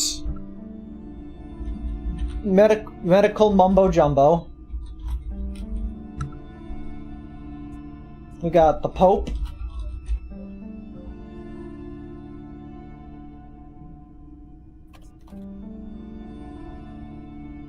There we go, chat. Vote now on your phones.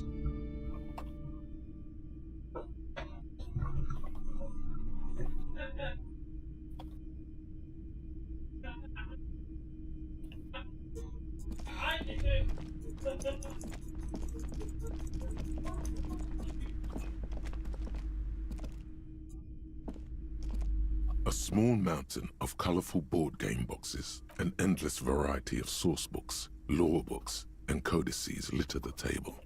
The topmost book is titled Welkin Compendium, 2nd edition. There's also a large hardbound tome with intricate cover art, The Hunters of Catawak, Boreal Creature Compendium, and a Pick Your Path adventure game book titled Tales of Wirral, Cavern of Velkrag. Books in a board game section? Who wants to read books? It's mine. There's a box that says Wirral, 3rd edition Mega Setting Supplements Module. The side panel notes, a fantastique adventure board game. New maps and miniature. That price is steep, but then it's the 3rd edition Mega Setting Supplement, so it makes sense. Nonsense for anemic Beano-clads. I want to buy the World board game. If you say so, but you better stay away from those immoral occult rituals. Interact. A high-pasernal, fantastique populaire board game illustrated with bucolic vistas and featuring odd-looking humanoid creatures. It's the 3rd edition mega-setting supplement module and can't be played without the main game.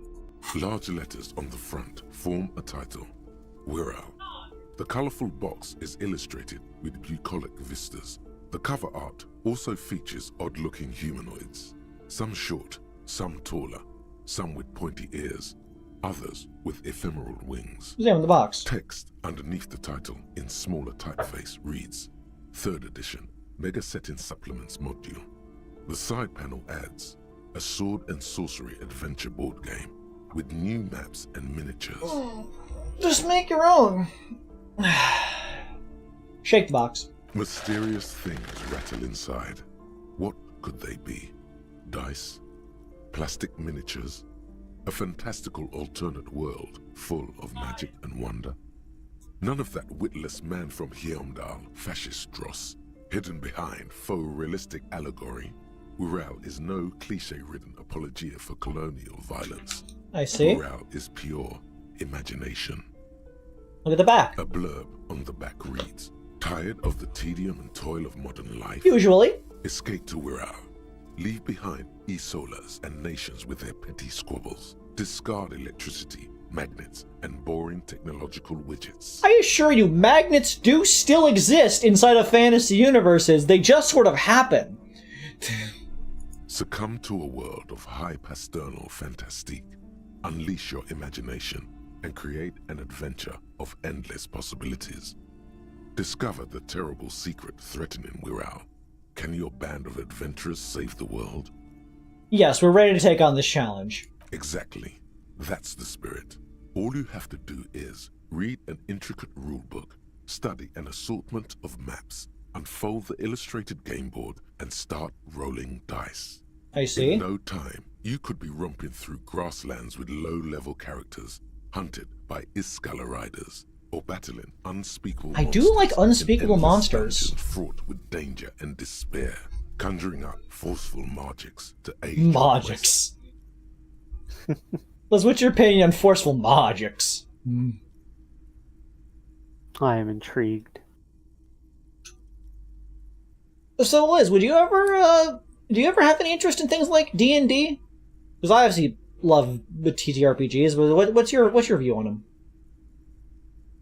I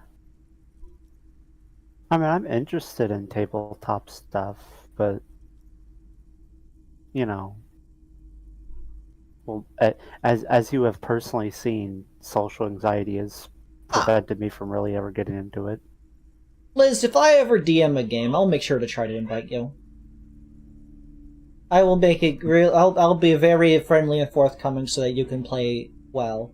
I think you were there that one time where I tried joining a I know, tabletop thing, but I just thought I'd ask. I had a panic attack over it. The bard that never will be. Yeah.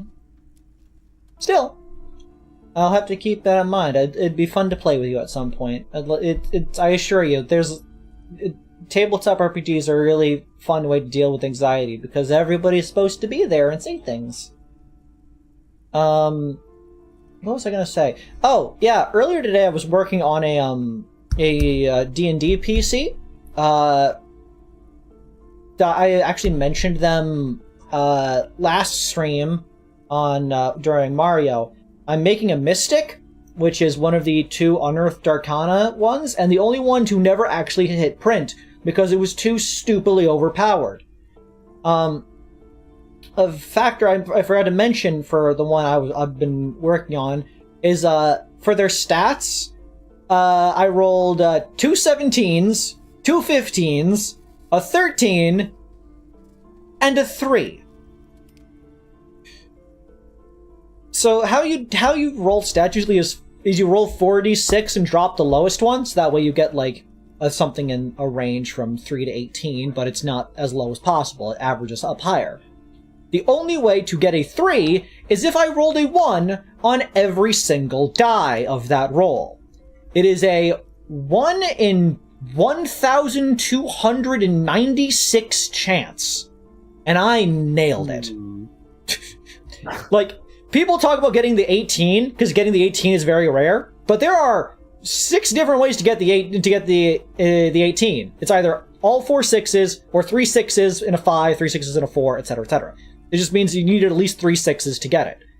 But the only way to get the 3 is if you get nothing but 1s, and I fucking got it, and I put it into wisdom, which means my character from the start has a passive perception of 6, meaning they are not noticing shit. The average passive perception is like 10 or 11. The things are just gonna go right past them. They are not paying attention in the least. I'm looking very forward to it because it's like having such a terribly low stat is always fun because like people are like, oh, I want to get good stats, and it's like, no, sometimes you want to have a really shit stat because it makes your character interesting. Now you have to explain why is your person so bad at this one thing. Yeah. I'm looking forward to playing that. Anyways, back to box. Text underneath a blur. Succumb to a world. I'm not sure I can handle this responsibility. This is about having structured fun. Do you like structured fun? Is read an intricate rulebook, study, okay, and that. in no time you could be romping text. And of course, the a blurb. Last one definitely not sounds too dangerous. It's not dangerous. It's fun, structured fun. In no time. Text. Not A expected. colourful box with the title. We're out. What's Chapman saying? Bold letters. It's a board game.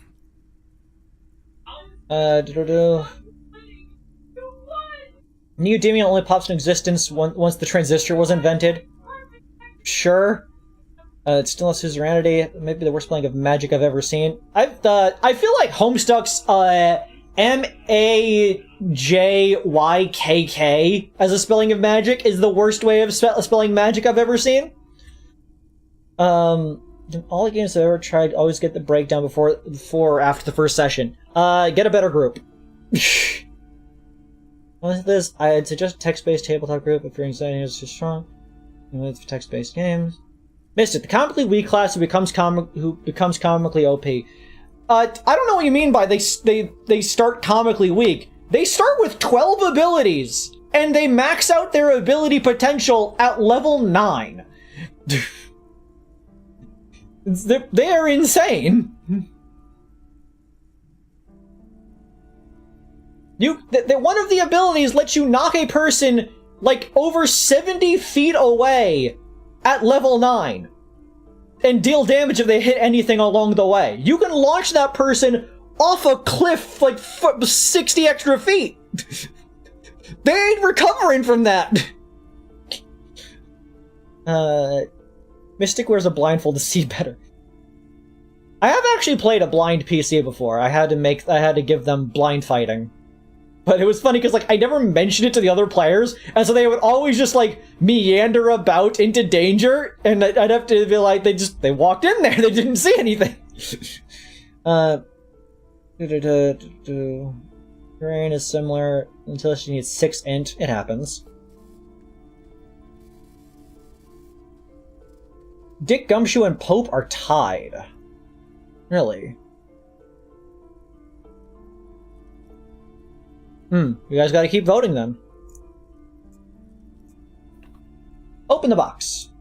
That was put the box away. I meant open the box. Large letters on. You pry open the box. Inside you find a folded up map, a small booklet, a 24-sided die, and a little plastic figurine.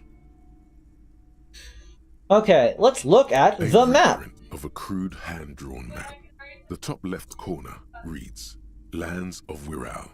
The map features both small villages and mid-sized towns with odd names, in addition to meadows, forests, hills, lakes and seas, also with odd names. Okay. It doesn't seem to correspond with anything you've seen thus far. It's not a very helpful map.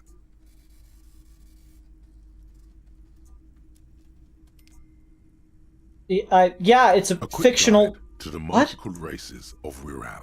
Create your own hero, choosing from any of these completely unique and fantastical backgrounds. background. The options are in order of importance. The Welkin, the Dweor, In order of importance. the fairy folk, and the pygmies. The furtive pygmies. The furtive pygmies, so easily forgotten.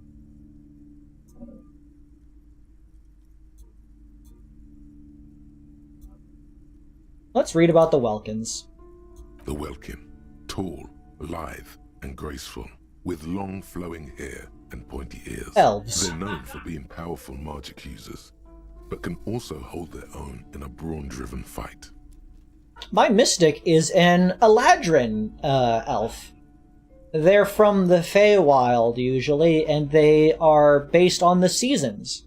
They look different depending on what season it is, and they can change their season per day. So I had to color them, their reference art 4 times for 4 different color palettes. Oof. That's fun. The Welkin come with a variety of exciting subraces. High Welkin, High elves, Forest Welkin, Forest elves, Lake Welkin, and Sea- Snow Welkin. Sea But if ones? you're not feeling experimental, Never heard of a snow the elf basic before. Welkin will always do. Why isn't there a snow elf? A snelf? I feel like there's not enough snow-themed things. Recent unearthed... Go on? I know Skyrim has snow elves. Never played Skyrim. Really? Yeah, never played it. Other than the time I stepped into my sister's room while she was out of the room, moved around in Skyrim for about, 4 seconds before she came back. I was gonna say, Unearthed Arcana for D&D dropped, a couple of weeks ago, which showed new potential subclasses for 5.5, and one of them was really cool, called the Winter Walker Ranger. People always hate on the Ranger because they think it's too weak, but I think new Ranger's pretty good, and I actually wrote an entire script about it for a video, but I'm not sure if I want to make my first video complaining about how everybody's an idiot about the Ranger being weak.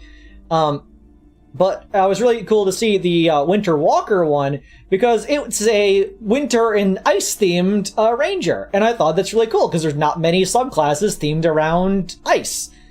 And, their entire thing is, they have cold resistance, they can do extra cold damage, they cause and resist frightening, to give the frightened condition to things, which is really nifty, because it's not about, ooh, pretty snowflakes and one. It's about, surviving in the winter sucks, and it's really scary.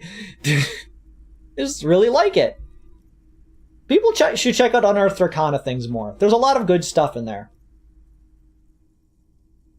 Read about the Dwergar. Let me guess. Dwarves? A grand race of industrious mountain Dwarves. people. They're short, stout, and muscular, and enjoy digging for gold and other precious minerals.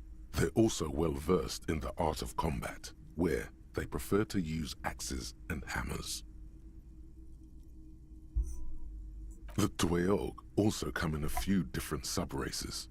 Hill Dweorg, Shield Dweorg, and Dark Dweorg. Okay. Hill Dwarf, it makes sense. Dark Dwarfs are the Dwegar. But Shield Dwergar? Read about the humans. They're just humans. What else is there to tell? They're average in all stats, and jacks of all trades. That is sort of their thing in D&D. They're just sort of the jack of all trades race, and because of this, they are actually unreasonably overpowered compared to a lot of other ones. Because for the main 2 options for humans, it's either the default human, which is okay, where you get a +1 to every single stat. That's the highest stat boost in the game, racial stat boost in the game, the second most being a +4 in total. But it's actually not that useful because, you're not going to use all of the stats. Your character probably is based around 2 or 3 at best. You're not going to get much benefit out of the extra 3 going to the other stats that aren't really your thing. But the variant one is the variant human lets you choose a feat at the start, and feats are some of the most powerful effects in the game. You only get so many as you play through, so getting an extra 1 is really good. Read about the fairy folk. A very small race of flying people, known for being mischievous, full of trickery. They often lure people into their magical traps. There are no sub-races for the fairies. This is another anecdote I'm going to go on, because I feel like I'm going to go on anecdote for all of these things. Way back when I first started getting into D&D, I always wanted to play weird races that weren't, like, officially printed. Like, at one point, I wanted to play a fairy, or I wanted to play a slime, or I wanted to play a mermaid, or a giant mermaid. And the DM of the time was like, in nicer words, was like, I don't want you to do that, so we're going to try to figure out a way to make it so that you can't do that, but still get to think that you're doing that. Which was alright. Everything worked out close enough. But then, years later, fairy race officially added as an option. Plasmoid race officially added as an option. Merfolk officially added as an option. Goliaths were already a thing, but there were other things as well. But yeah, the things that I wanted to be are now things I can be, and I got to play a fairy at one point, and that was fun. Having the options is good. Unfortunately, fairies aren't allowed to be tiny; they are just small. But they have they innately get the spell Enlarge Reduce, which they can use on themselves to get smaller or bigger, or make other creatures smaller or bigger. Avery. Hi! What if I made you smaller or bigger? Rude. Pygmies. The least popular of the Wirral races, the Pygmies, are short, rotund, and halflings. dim-witted. Pygmies live in small villages made of shoddy wooden dwellings. They spend most of their days tilling the earth and smoking their pipes. There are no sub-races for the Pygmies. Yeah, that's halflings. Though, ironically, halflings are a race with sub-races in D&D 5th edition. The one that is hardy and the one that is broken. What happens if I say... You stuff it back inside the box. Good to die! It's made from some sort of wood and has been decorated with peculiar plant motifs. If I take it, well, is it going to undo a lot of checks? You place the die into your pocket. It's always good to have luck on your side.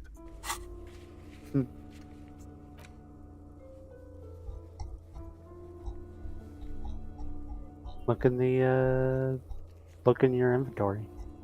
See if it also says that the Wirral dice do anything. Oh, I can't look at my inventory just yet. Look at the figurine. You see a man in ragged clothes, wearing a lopsided hat and wielding some sort of a firearm. Guillermo del Toro loves his fairies. That's fair. Interesting. A communard. What? A communard. One of the leftist revolutionaries in the anti-centennial revolution. What's so interesting about that? The figurine is not a part of the real game setting. I guess someone misplaced it during the packaging process. Does that mean we can't play? I have a feeling the figurines are more there to set the scene than anything else. You see a man. Interesting. It's not very Wirral-like. It is not. The communards are not a part of the game setting. I guess someone misplaced it during the packaging. Maybe someone should make a role-playing game set during the Revolution. Good luck finding people who'd want to play as communards. I can assure you, people love playing as bad guys. Other than the fact that, communists is one option, but people love role-playing games because they can play as things that they aren't. A lot of people do just play things that they do like, but I've played an all-evil campaign before. And, not a campaign, an adventure. It was fun. Playing all-evil is fun. You get to just do anything you want and try to get away with it. There's a Grand Theft Auto style fun to that. You see a man. Interesting. Oh, I forgot. I've actually checked this. Take the figurine. You pick the figurine up by the base to meet your gaze. The little plastic man stares back at you, his face contorted into a disturbing shout. Then you pocket it. Close the A box. colourful box with the title. Put the box away. Items. What a nice little figurine! A turn-of-the-century leftist revolutionary in ragged clothes. On his head lies a lopsided hat, seemingly a Ushanka. In his hand he carries a little musket. What a guy. Basic 24-sided role-playing die. Can be used to get results of several dice. It's made of East Seminoese snakewood and embellishes with plant motifs. It reminds you of a plain and hill welcomes. No, look at the map and zero, see which way the white checkers are opened! The mirror. Hell yeah. But first, I guess a vote is in, and it's a tie between Dick Gumshoe and the Pope, so, I guess we're buying both of them. Shelves filled to the brim. Of course. Such violence and immorality. I mean, enjoy.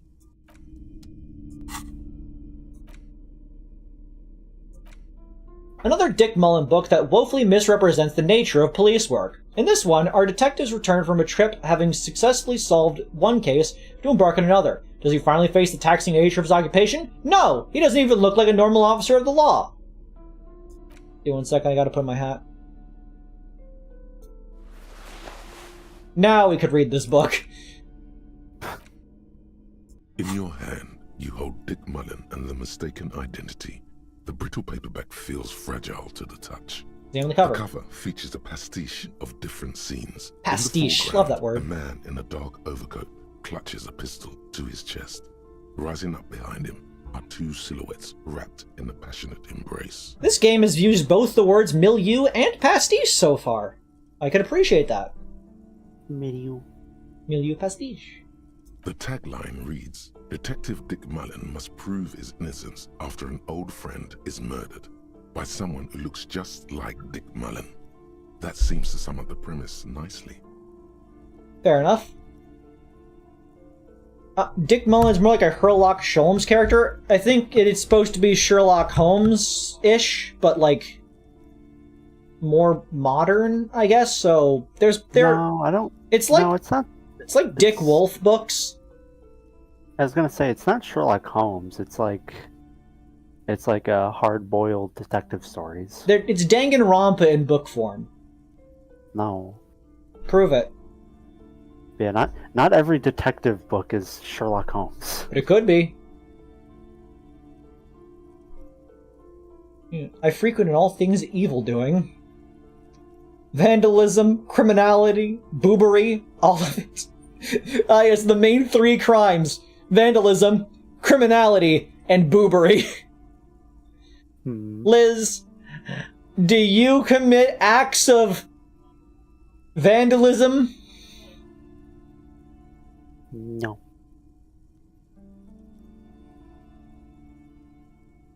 Okay. Needless to say, it violates nearly every RCM regulation for a detective to investigate a murder in which he is a suspect. That doesn't stop Phoenix Wright, so... To be fair, Phoenix Wright isn't a detective. Are you really reading that, detective?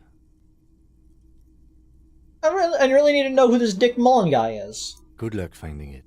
He's not much of a character, I think you'll find. Just a stand-in for the reader. The point is for the reader to feel like they're solving the crime, along with Dick Mullen. A crude narrative convention, but no less effective for it. Conceptualization. The cover, the tag, needless to say. Are you really Looking for advice on being a real detective. Well, you won't find it in there. Those books are much more about ravishing dames and gunplay than real police work. When was the last time you ravished a dame, detective? Besides your crusty old sock. You are in my own head. Stop talking about my masturbatory temptations. The cover features a pastiche of the tagline. Needless to... Are you really? Just skimming it. It's probably for the best. Those books aren't exactly famed for their tight plotting. It's actually case 4 of Ace Attorney from Gumshoe's perspective. I see. Private investigator Detective Dick Penis Johnson Coxon Dixon. I would have given you more points if you had spelled Dixon as Dixon, because that is an actual name.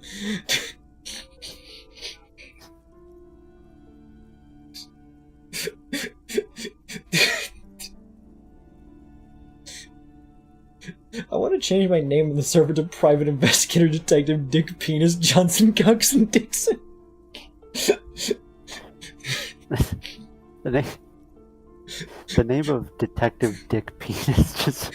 Detective Dick Penis. Terrible. Awful. Problem Sleuth in book form. I have something surprising to tell you about Problem Sleuth. It comes in book form. Electrochemistry. Bitchless. Do it, no penis. All cock, no cum. The Start story reading. opens with a knock at the door. Detective Dick Mullen is greeted by an old friend, Charlie Spillane, who's come to Mullen to ask a favor on this dark and cold night. Spillane needs Mullen to drive him in from Vesper to a small town along the Elysium coast. Despite his friend's apparent agitation, Mullen does as he's asked, then returns home where he passes out drunk, as he does most nights. An extremely unprofessional and hurtful stereotype that's offensive to all upstanding officers of the law. Yeah, it's not like we would return home drunk. But also extremely accurate. Shut up. Hey, I'm trying at least. Give it time. You'll fall off the wagon sooner or later. Why is electrochemistry such a dick? Reading. 2 days later, Mullen is arrested by the Vesper police and charged with the murder of Charlie Spillane. At his interrogation, Mullen learns that Charlie Spillane was shot in a bar in the very town Mullen dropped him off in by a man matching Mullen's description. I see.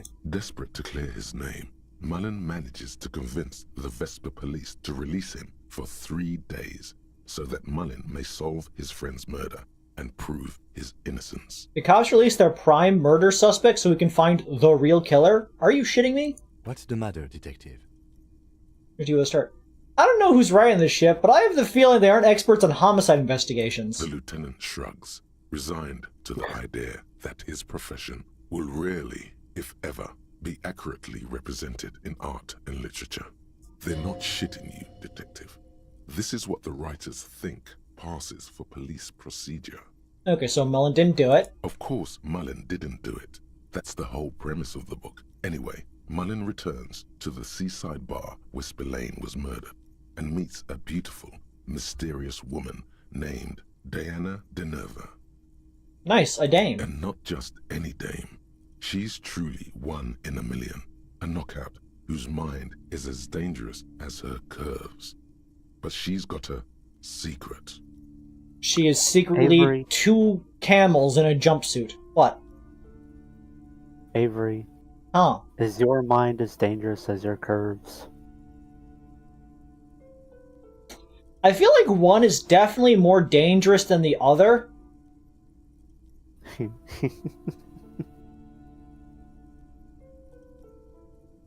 Secrets are the currency of human relations.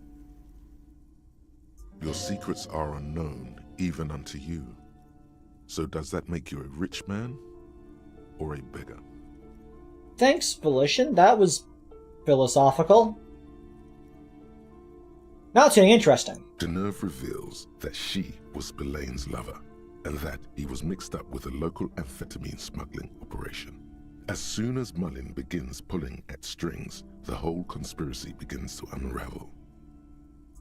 Not only is the local police captain in on the amphetamine ring, so is the son of a powerful politician and a strung-out art collector named Torvald, each of whom has his own reasons for wanting Spillane dead. Tell me about the corrupt police captain. Outwardly, the old police captain is a real law and order crypto-fascist, a barrel-chested man who's beaten his share of suspects to pulp. That's wrong. But Don't do he's that. also dirty and increasingly paranoid that someone's going to expose his role in the drug ring. He would certainly have the motive and the means, but the captain walks with a noticeable limp from an old war injury. Is it possible that he was able to conceal it long enough to commit the murder? want to hear about the politician's son. A typical privileged twat. In all likelihood, he's just in over his head. He does bear a personal grudge against Spillane, though, a former prosecutor who nearly brought down his father's administration. The kid doesn't exactly have Dick Mullen's manly build, but he is the correct height, and while interrogating him at his home, Mullen did notice a certain overcoat that looks suspiciously like his own. What about an art collector? Torvald, the art collector, is a strung-out mess. Frankly, it's hard to imagine him holding a pistol steady enough to actually hit someone, let alone plug them 3 times in the chest the way Spillane got did. That said, Torvald and Spillane have a long history, and while interrogating him, Mullen discovers that Torvald was once involved with Deanna Deneuve. I see. Could it be that this is all over a sordid love triangle? Of the 3, the one that I'd be most, believing it to be would probably be the politician's son. Hiding the limp would be difficult, and that's a pretty, noticeable clue to make a person throw off a trail about. The art collector, the love triangle is a bit too obvious, I feel like, and the fact that they obviously can't fire the gun. The only issue with the politician's son is the build, and that's something you could sort of hide given an overcoat. You could just, pat it underneath it and be able to make it seem like you have a, more bulky physique than you actually do. One evening, Deanna Deneuve comes to Mullen's hostel room in tears. The two of them drink half a bottle of vodka, and soon they're seeking comfort in each other's arms. They're going to reveal that the actual killer was Deanna Deneuve wearing a really fancy outfit. Yes, comfort and pleasure. The warmth of another human's touch. The burning taste of liquor on her full, sweet lips. I didn't have any healing to do, but why did that heal me? Oh, yeah, no. Thanks, electrochemistry, for the heal, I guess, but also... Well, that testimony won't be admissible any longer. How does Mullen expect to solve the murder if he's sleeping with witnesses? The man's a prosecutor's nightmare. Solving a murder counts for nothing if all the evidence gets thrown out in court over police misconduct. That's just Dick Mullen's modus operandi. He might bend the rules, but he closes cases like no one else can. Thanks, Authority. I like that Authority is against Esprit de Corps here. Esprit de Corps is do it the police way. Authority is get the job done. Sure. I feel like Authority is closer to how Harry Dubois does his job, which is fucking around, and eventually the things will work out. Nice, get it, Mullen. As the two lovers share a post-coital cigarette, Deanna Deneuve turns to Mullen and says, "By the way, Dick, there was something else I meant to tell you. I love you." The name of the true killer. Whatever it is, Mullen never hears the words. A blow to the base of his skull knocks him out cold instantly. So, for you got Inland Empire and Half-Light saying things. I remember in my playthrough, one of the skill pop-ups I got was hand-eye coordination, who finished the sentence by saying, "Always aim for center mass." What? Always aim for center mass? I mean... Yeah, center mass. The well, yeah, I know what that means. That's an odd thing to say, even in the setup. Can't trust a dame. Who can you trust in this wicked, messed up world? Your partner, look at Kim. The lieutenant gives you a quizzical just looking longingly at Kim. To the story. When Mullen comes to, Deneuve is dead on the hostel bed next to him. To make matters worse, his clothes are covered with her blood. Double fuck. Mullen trashes his blood-stained clothes and flees the hostel, knowing it's only a matter of hours before the cops discover Deneuve's body, if they haven't been tipped off already. Fleeing a crime scene, destroying evidence, even if Detective Mullen didn't commit the murder. he should be facing years behind bars. Yeah. Dick Mullen won't be sent to the clink for the sake of some legal niceties. Yeah, you two go at each other. The girls are fighting. The heat is on. If Dick Mullen can't solve both murders before the cops catch up to him, he's going away for life. Can you solve the case before the cops close in? I got some questions first. What is it, Detective? Why does everyone close to Dick Mullen wind up dead? It's a dangerous line of work, but somebody has to do it. That's why Dick Mullen never lets anyone get too close. What's the matter? Afraid you've been hacking up your friends' bodies in the night? Why would you say that, Half-Life? Have you gone over everyone? Is anybody missing? Stop making me paranoid, Inland Empire! Why did Mullen become a detective in the first place? There was never a time when he wasn't a detective. He was born a detective. Was I not born to be a detective? For a moment, you cease to read the story on the page and see the book for what it is. A collection of brittle, cheaply printed pages held together by glue made from the hooves of horses. It happens. From nowhere, you hear the screech of sneakers on a waxed floor, and you feel the burn of rope against your hands. Are these figments of some other life? You won't find the answers you're looking for here, in other words. There was never a time why is he like that? Dick Mullen was made to crack skulls and solve cases. It's who he is. He could no more stop being a detective than a tiger could cease to be a predator in the night. You're no tiger though, Harry. You're a man. It's your curse to have to choose. For a moment, you cease to read the story on the page, and from nowhere, you won't find the answers you're looking for here, in other words. Can I get all the dialogue in this one? Yeah. Everyone? Why bother solving crimes when the world is so evil? Is it really so evil, Detective? Okay, maybe not. There are parts worth saving. Like what? The pleasure of contemplating art. You don't know how you know, but you can feel this book laughing at you. You think contemplating art is going to save you? Yeah, I do. I'm the goddamn art cop, after all. Whatever you say, art cop. The book has stopped laughing, but you can feel it grinning smugly at you. Hey, fuck you, book! Give the book the finger! You know you look like a madman, right? You an inanimate fuck you, book! Like that. Did you ever get this dialogue, Liz? No. What's the matter, Detective? This book is making fun of my sincerest beliefs! Then perhaps you should stop reading it. But you can't stop, can you? You've got to find out what happens. Is it really so evil, Detective? Good, evil, it makes no difference. These are the end times we're living in. Then, why are you still here? Because I don't want to let Kim down. Just make sure you don't lose him. You'll not find another like him. It's true, in more ways than you know. Fair enough. But then, what does this book know? It's just a poorly made piece of pulp garbage made to be consumed and discarded. Is it really so evil, Detective? Like what? Friends and family. Do you even have those? I've got Kim! Just make sure you don't lose him. It's true, but then, what does this... Is it There's really a lot so of options here, evil? so I gotta get through them all. Do you even have... I might, I just need to find them. Yes, yes. They're out there waiting for you. Just over the next rise.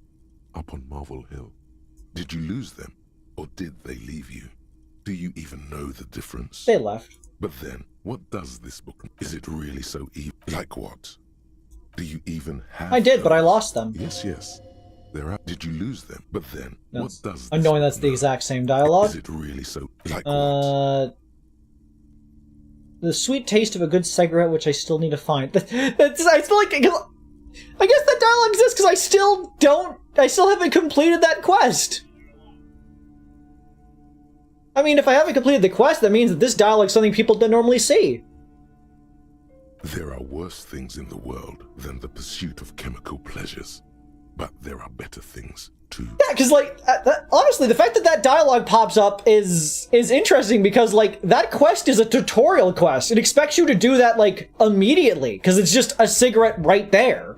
So the fact that there's a dialogue in this random book to account for the fact that you have not found a cigarette yet is interesting. Quick, Is it Avery. really so evil? Smoke a cigarette for the EXP. No! Then, why are you still Because I need to here? solve this case, not for anyone else's sake, for me. What are you trying to prove exactly? And what will change if you do manage to prove it? But then, what does this? Is it really so? Then, why are you So too chicken shit to do anything about it? It sounds like you're in for a long, hard road, detective. But then, what does? Is it really? Then, why are you still here? Don't know. It sounds like you're in for. But then, I don't like those are the same dialogue. Is it really so evil? Yep, it's pretty freaking evil. Then, why are you still here? I don't like him. Just make it's true. But this is the genuine. I don't want to let Kim down. It's just. I don't have any questions. I figured it all out. So, who did it, detective? Who killed Charlie Spillane and Deanna? Love did the men. Love did the men. What? That doesn't even make sense. There's never a straight answer with you, is there? You just get hooked on random stupid notions and then repeat them every chance you get. Don't insult me in real life. Now go on. Dude, find out who really did it. Do you know what that's like referencing, by the way? No. You remember when... Wait, have you, like, interacted with the dead body at all? I've talked to it. Oh, then yeah, when you talked to it and you asked the corpse what killed him, he said love did him in. Ah. So you have, like, many opportunities to just randomly repeat that for no reason. Finish the book. This is one of them. You begin furiously flipping through pages. Even as you know these books follow a series of well-worn tropes, you find yourself completely engrossed. You're turning pages so fast, you don't even notice the ancient spine coming unglued. You try to grab the pages as they come loose, but your fingers aren't quick enough. They're gone. Aw. An impossible check. If only it was one of the solvable one in the game. Dozens of pages scatter across the floor. The last fifth or so of the book seems to have been lost. It's possible that you could gather and reassemble the pages, but it would take way too long. Stupid old horse glue. Ah, yes. The problem with mass-market paperbacks. They are not made to last. Perhaps this is a sign that you should get back to solving your own murder, huh, detective? Don't forget, it could have been the delirium tremens. What? In your hand, you hold 4/5 of Dick Mullen and the mistaken identity. Okay, I could go through all that again and get all those dialogue options. What was that, Liz? I'm pretty sure delirium tremens is, like, something that happens to really, really late-stage alcoholics. Oh. I'm gonna quickly do it. Because I got a thought to look at. Actual art degree. Hey. Trite, contrived, mediocre, milquetoast, amateurish, milquetoast, infantile, cliché and gonorrhea-ridden peon to conformism. I fucked me. Affront to humanity. War crime. Should literally be tried for war crimes. Resolutely shit. Lacking in imagination. Uninformed reimagining of. Lip-wristed. Premature. Ill-informed attempt at. Talentless fuckfest. Recidivistic shit peddler. Pedantic. Listless. Savagely boring. Just one repulsive laugh after another. Yeah. Kind of rude. Now look at the bonus. -1 hand-eye coordination. Handshake from anger at how shit it all is. Passives heal +1 morale and give +10 XP. Oh. Yeah, that is why actual art degree is considered broken. Because anytime conceptualization pops up, you just get 10 XP. I see. Yee. Yeah, I gotta go buy a Pope book real quick. Shelves full of biographies of a true cultural touchstone. Enjoy the read. What's your conceptualization at? 5. Oh. You know what? Fuck it. We have economy. We're liquid. This bookstore is not strict. Indeed. Something about that book does seem to have spoken to you. Well, I hope it contains what you're looking for.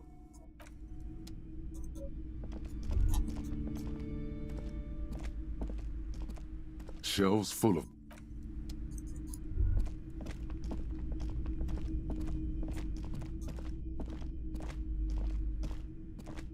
The display rack is... This is entirely... Oh yes, certainly. Another... Oh, I didn't actually read that. They were saying things. I kind of zoned out for a second.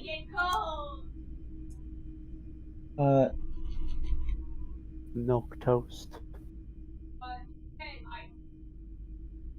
Certainly another good sale. That's what she said. I like milk toast.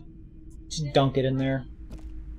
A small mountain. And give me suzerainty. Wonderful choice, sir. A wholesome family game. Avery. What?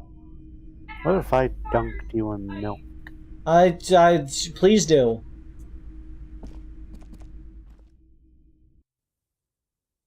Anyways, I would get right to reading these books, but I have a more important job to attend to. Let me get on my clothes real quick.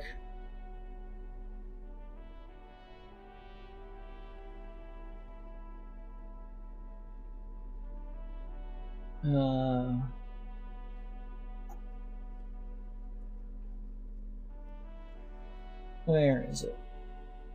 Slap that on.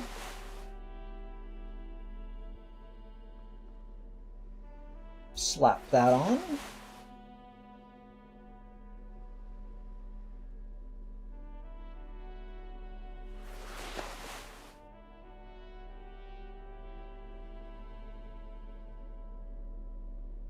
Okay.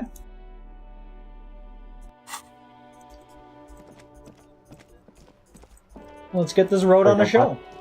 What? Wait, why were you putting drama stuff on? Because we got a show to put on.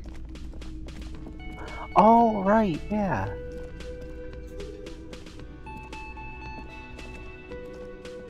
The stage is all set up for your performance. Feels silent. You can hear the pellets. Are we ready to get karaoke-creed? You feel a little dizzy, a little unsteady suddenly. So, are you ready for your thing now? Let me know when I should turn on the karaoke carousel. Inspired by Arno van Eyck.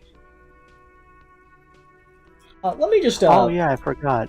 Arno van Eyck, despite being kind of a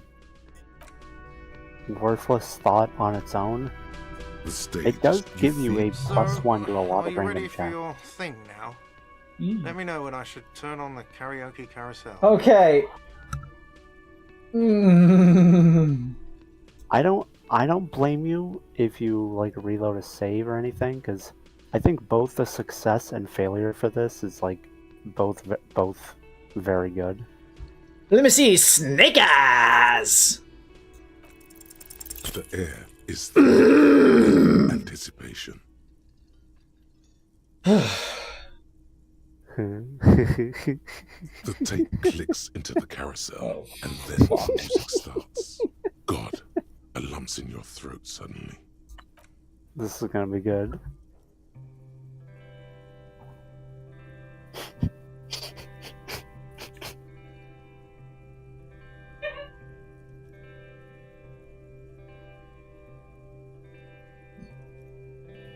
I would often go there to the tiny church there. Is that what we sound like? The smallest church in Sansan. Now it once was larger. How the real may rest there. Down through the mist there. You know, it's honestly not that bad. Towards the Seven Sisters. Towards those pale cliffs there. I would often stay there. In the tiny yard there. This is an emotional moment. So glad looking forward to the past, yeah. But now you're all alone. None of this matters. We sound like the tie!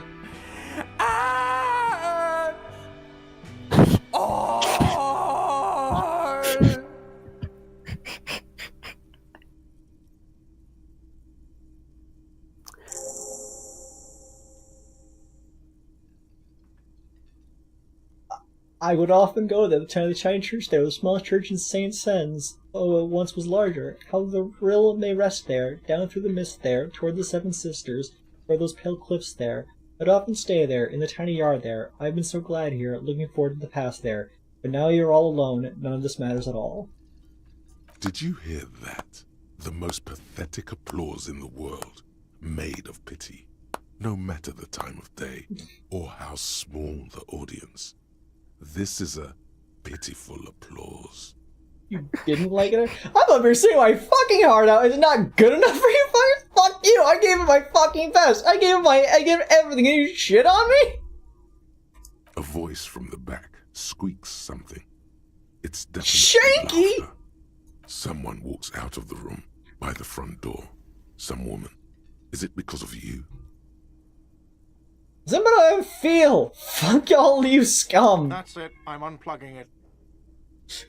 Press stop on the tape carelessly. You hear a little whine of feedback, then the mic dies in your hand. That's it. You're unpowered. Let's go, officer. These people wouldn't know a good performance if it beat them in the ass. You liked it? Detective Dubois, it was downright tragic. Let's go. I mean it, he thinks. To him, being a cop in the RCM was truly expressed in that performance. Yeah, Kim actually does enjoy the failed performance. That's respectable. Also, you brought up the tie. Fun fact, the horrific neckties voice lines are implied to actually just be Harry talking to himself. I get that now. That's what I was thinking because of how the voice was just the same voice. So it makes sense that it would just be his own imagination. Well, no, I mean Kim actually has a line where he brings up that when you're talking to the necktie, you're just muttering to yourself in an accent. I see. Anyways, we're gonna reload that. Because I had an idea. Necktie, the horrific necktie is also voiced by the same actor as that does. Is it Limbic System? Yeah. And ancient reptilian brain. Which all makes sense because that would all be directly tied to Harry physically. But yeah, I had an idea. Will it increase our chances if I'm wielding this? And, that. Amazing.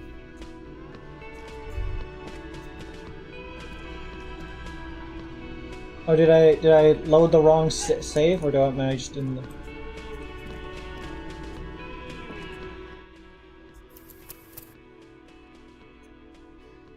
Oh, yeah, you loaded the autosave.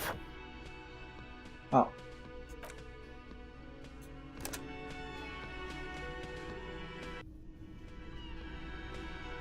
Okay.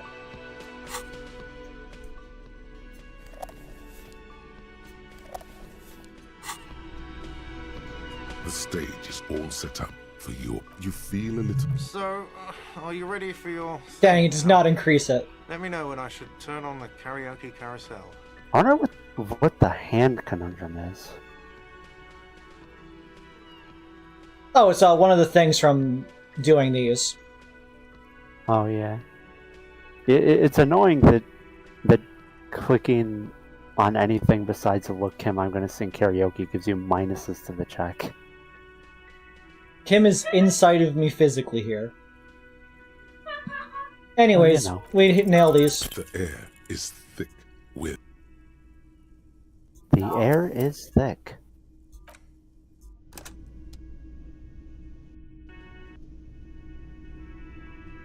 The air is thick with Creed.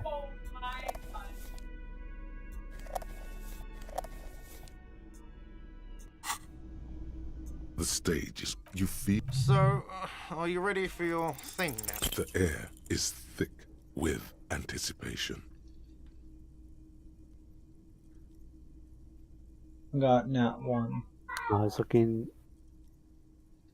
through chat. Someone named Michi asked, "Who's the babe in the back?" Oh, hello, Michi. Followed by Hubba Hubba. That's Liz. Or if you're like 90% of the chat, Liv. What? Where did the Liv thing start? It's that you have a 3-letter name that begins with L-I, and there are only so many things people can guess will be the last letter. The stage is. You feel. So, are you ready for your Let me thing? pass. The air No! is thick. The air is thick.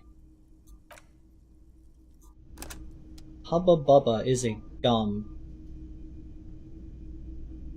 Man, it's been years since I've eaten a piece of Hubba Bubba.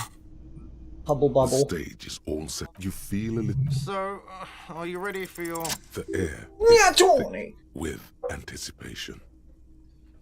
Are you ready to see me absolutely destroy this performance? The tape clicks into the carousel, and then Let's hear what this is supposed to sound like.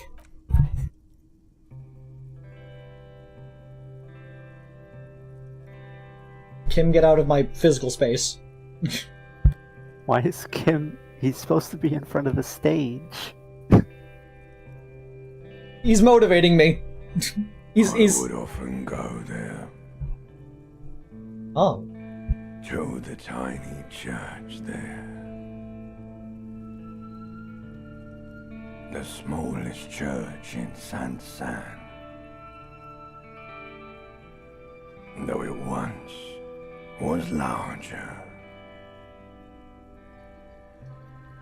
How the real may rest there.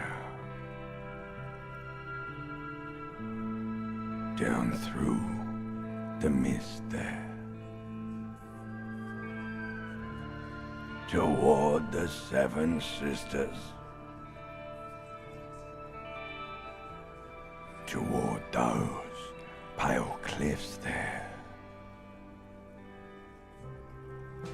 I would often stay there. In that tiny yard there. I have been so glad here. Looking forward to the past here. But now, you are all alone. None of this matters. No, none of this matters at all.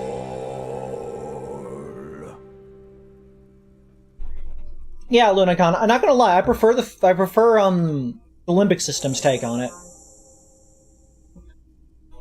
Like, it was all right, but I like the limbic system's like impassioned voice for it than the very gravelly anti-reptilian brain voice. Yeah.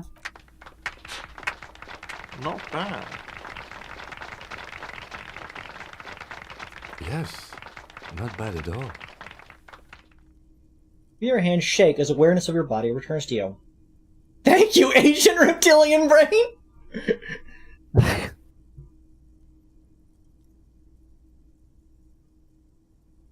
No reply. There is silence now in the deep where the voice came from.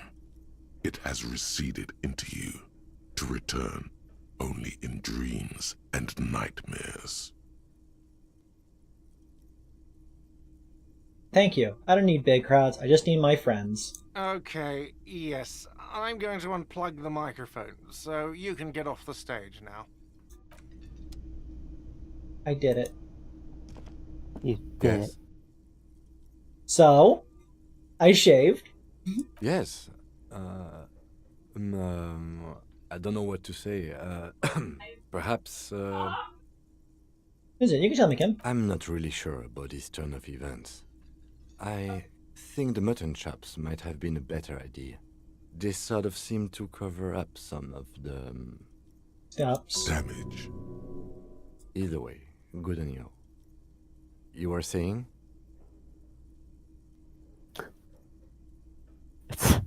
It's a shame that Kim is not into shaved Harry. Hello, dear. It's good to see a familiar face. I restocked the empty trap. Where's Morel? Thank you for doing that, dear. Her smile is weary. Her earlier ebullience has left her. Morel still isn't feeling well. I convinced him to stay at Gary's to get some rest. I'm afraid the cold has really gotten to him. Probably for the best. It's all they call it there in those reads. I'm sorry, dear. You've had to drudge through them so many times. Such is field work. A young person's game, as they say. It happens. Her voice is shaky. What is going on here? So, who's going to check the traps? Morel will eventually. Or we'll talk Gary into going back out, perhaps. The lieutenant stares at his shoe, caked in mud. He doesn't say anything. Something tells me it's up to me again. No, you don't have to do that. Enough of this fool's errand. Morel will do it. Or Gary. You have work to do. I've wasted enough of everyone's time. Once more, unto the breach, then! You can't reference Shakespeare. They're not in this reality. That really is too much, sweetie. Thank you for your dedication, but I can see you're coming down with a cough yourself. No, that's from the years of alcoholism and drugs. Fuck that cough. It's not happening.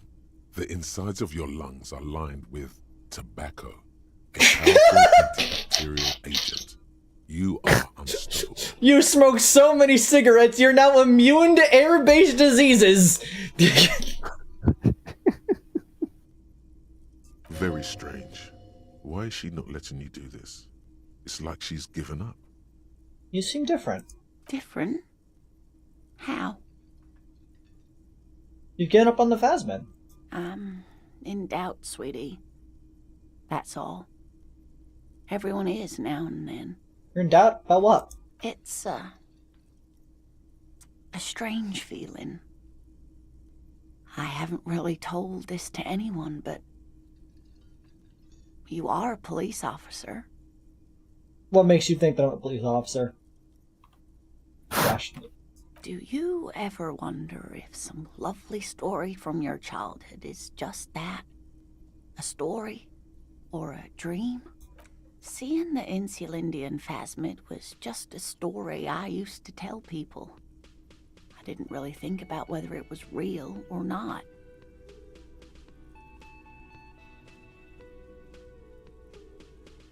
But Morel told me you'd seen it. You also told me. Morel's so proud of it.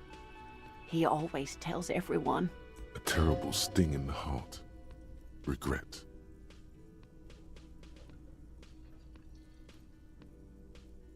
So you haven't seen it. I should arrest you for lying. You seem to really believe it happened. Doesn't that count for something? No, sweetie. There's more to it than that. Morel was so eager to believe my story was evidence of the Phasmid's existence, that I'm some queen of the cryptozoologists. That, and for years his belief made me believe too. That I am a queen? An extraordinary witness to grace.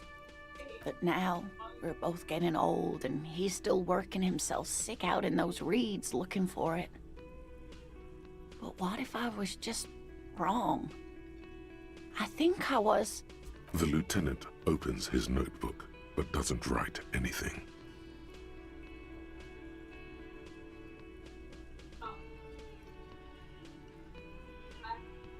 That's a 72% chance there. You could try it. Send it! But it hasn't. The seed can only bear what's inside. The seed of love is black and oily.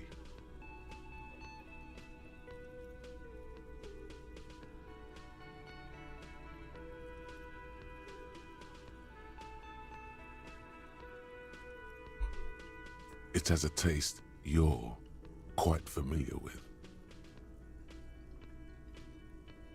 Oh, that's really bad, though. That's really mean. You might be right, Detective.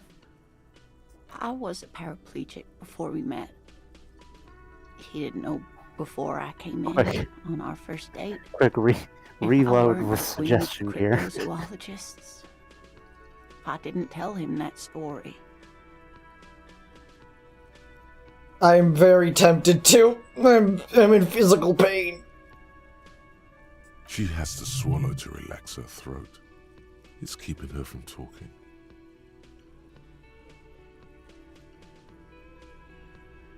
He'd still be into you. That's not how these things work. Maybe. But then why do I not dare tell him? I've wasted enough of your time with this drama. I really must stop talking about it lest I start crying and waste more of your time. What you have to know is the Insulindian phasmid probably does not exist. Let us fools chase our ghosts. There are a million better things to do with your life. Are there? Some of the other things are pretty bad.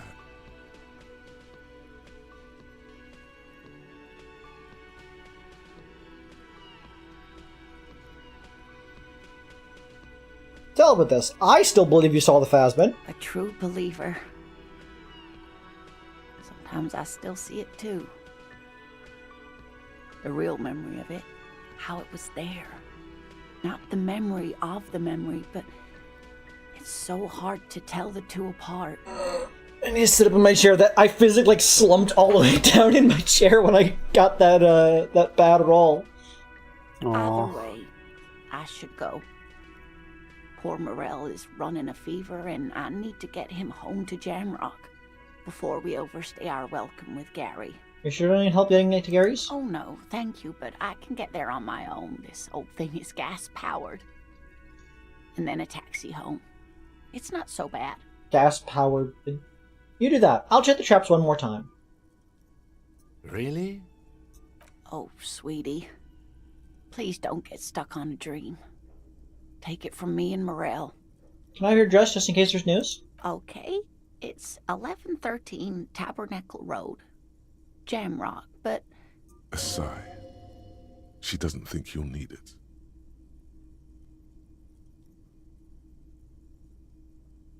The rest of it is pretty grim. Thanks for bringing some light. You're welcome, sweetie. I'm glad it helped you, even though it turned out to be a dream. A lie. A fool's hope. Say her lips moving in silence. Like that, she drives off.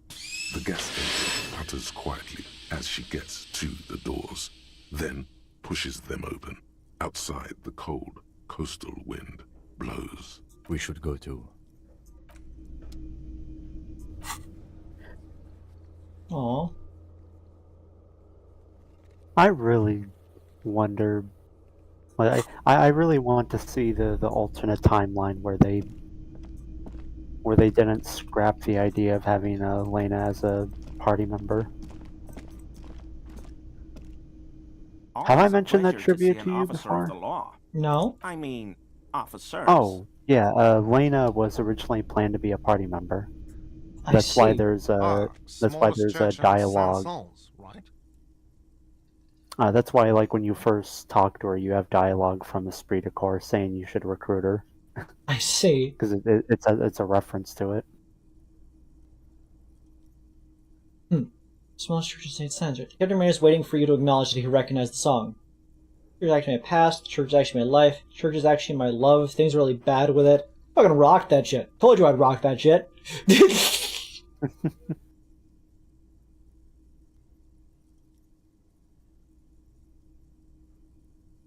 I fucking rocked that shit. It was alright. Subdued. I might start letting people up there again. Now, what can I do for you? Oh, I bill for tonight. Got the 20 real? Not yet. And why are you wasting my time? Goodbye. Hey. Did you see me singing? I perform music. Again? I can't believe this shit. He might be wearing a disguise. Thanks, drama. Cool shades. Are you wearing a disguise? Yeah. It's interesting. It's interesting how, like, skill passives can pop up even for conversations you've already done. Yeah. Yes, it's a hobby of mine.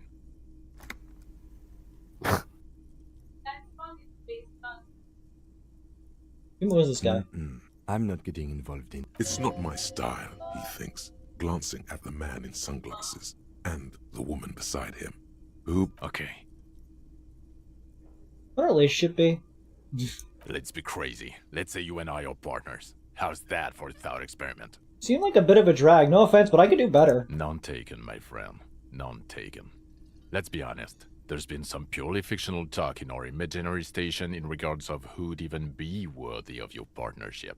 And the conclusion is that a man with your caliber should form his own one-man policing unit. Anyone else would just slow you down. Do you have a crime to solve? Oh no. You see, I enjoy watching other better cops solve crimes. And let me tell you, it's been quite a privilege seeing you work. This isn't helping. Who is the farthest on the line? Oh, it's you eccentric genius. I mean, with your another, not even a little. It's an urban myth about an officer who is so far undercover he can't remember who he. He's trying to protect you from further rough handling, dished out by this sunglassed man. Okay, yes, you get the joke. Leave it at that. Neither can I, Bart. It's a mere second, but it feels like you saw something. A gram of compassion in that sadness. What a guy. Again, he provides. Fun fact, Yes? the far-out What son is of it? Lung was planned to actually be a character at some point. Ah.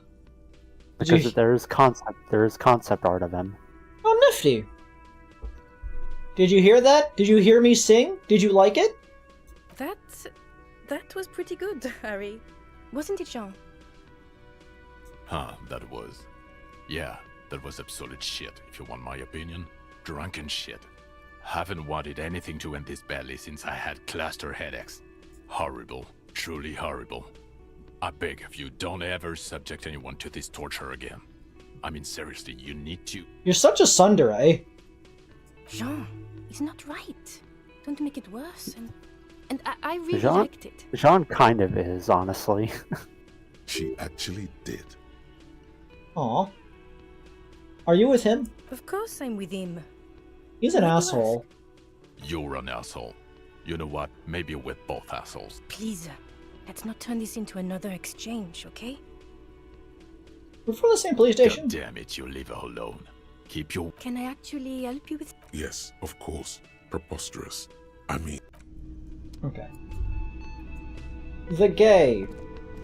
I'm upset they doesn't reference the fact we're wearing a Dick Mullen hat. Hi again, gendarme. Bye-bye, gendarme.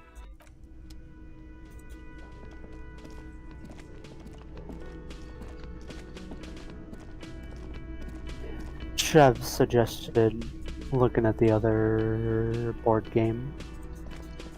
Let me talk to the lawyer to see if they like my music. I've got nothing to say to you. Okay. Time to read a bunch of items. Suzerainty. Civilization building board game where you get to choose a nation and set off to colonize and exploit other cultures. Star-shaped note in the box proclaims the game now includes a completely new genocide option. Finally! Sid Meier's Civilization 5! 6. 7 actually just came out. Dude, I can't wait to play that with all my friends. I'm definitely gonna stream a game of that at some point. You know, I've like, I started a drawing for an actual, like, proper thumbnail for that, like, ages ago, and I never actually finished it. They should do that at some point. Oh. In your hands, you hold a brand new copy of the game, Suzerainty. It's snugly wrapped in a skin of plastic. Quick, Liz, entertain the chat. Be right back.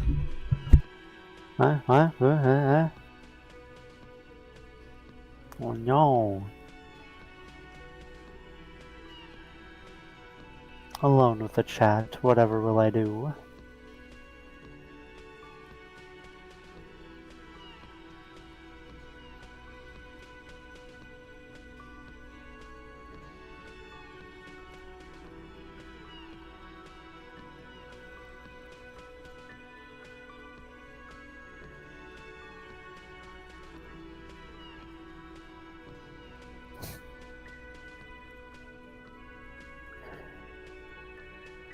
Chev, I am not drawing in Among Us.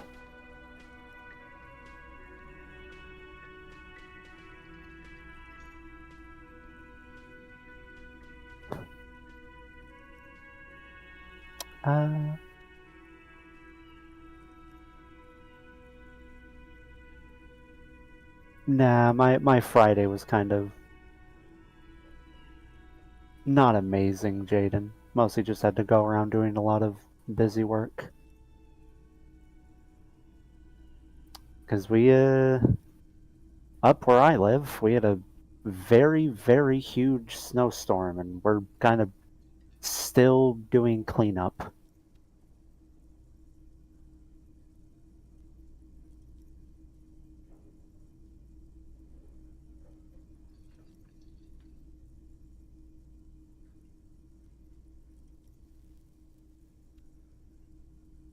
No, I did not make a snowman.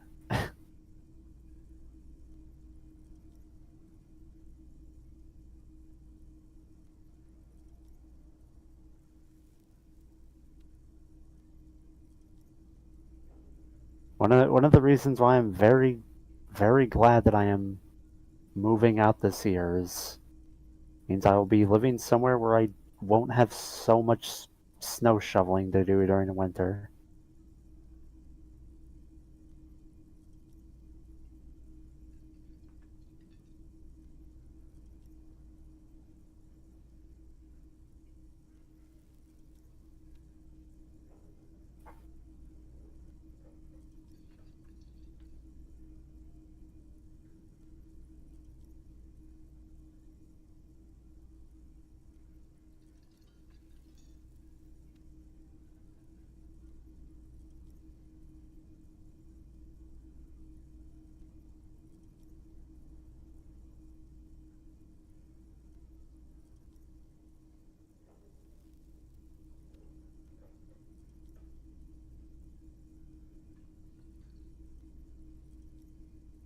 Like, it's not even that I'm moving to like a warmer state. It's just moving out means I won't have to be obligated to do all the shoveling at my sister's place anymore.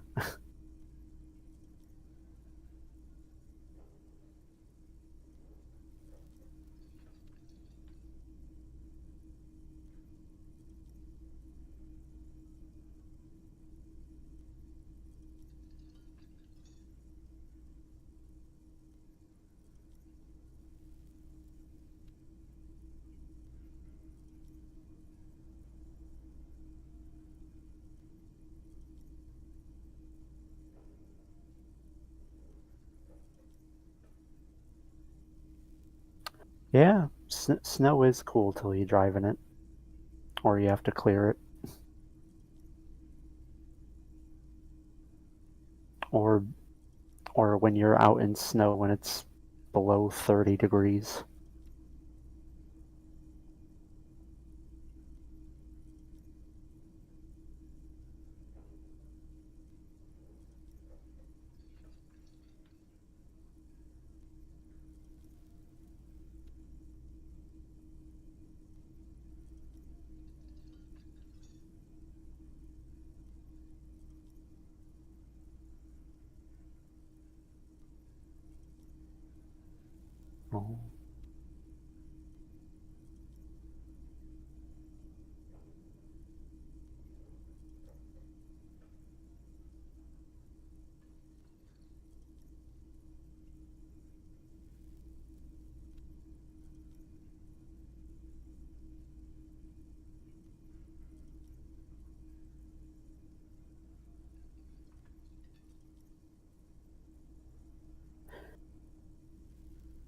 Oh, and to answer your question, Triton, the secret was a good friend of mine gave me permission to edit the talk sprite they drew for me.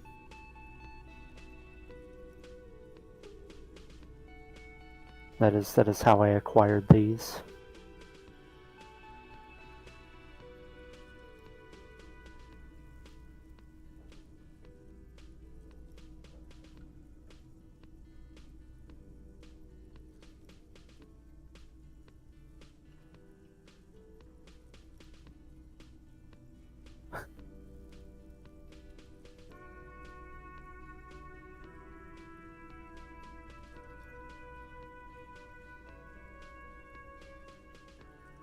Yeah, I agree. I agree with Chev. People should give docs money. Gamer, have you been entertaining the chat? Yeah, I've been chatting with him. Nice, nice. So I don't have to.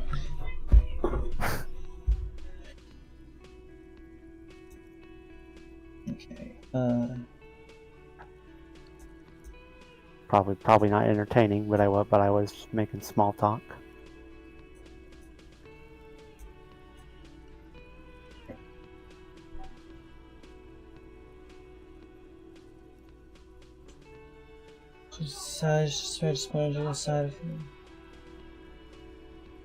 Did you tell them the secrets of how you got such bungonga bungonga hong? Yeah, I just said my secret was that Docs gave me permission to edit my talk sprite. That's not a flavorful answer. Fair enough, though. Unfortunately, Avery, I'm not all that flavorful. Flavor garbanzo bean. Suzerainty the board game. In your hands, you hold a brand new copy of the game Suzerainty. It's nearly wrapped in a The plastic. cover features a charming illustration depicting a mass of grinning laborers loading goods onto a ship, while a richly dressed administrator oversees their work.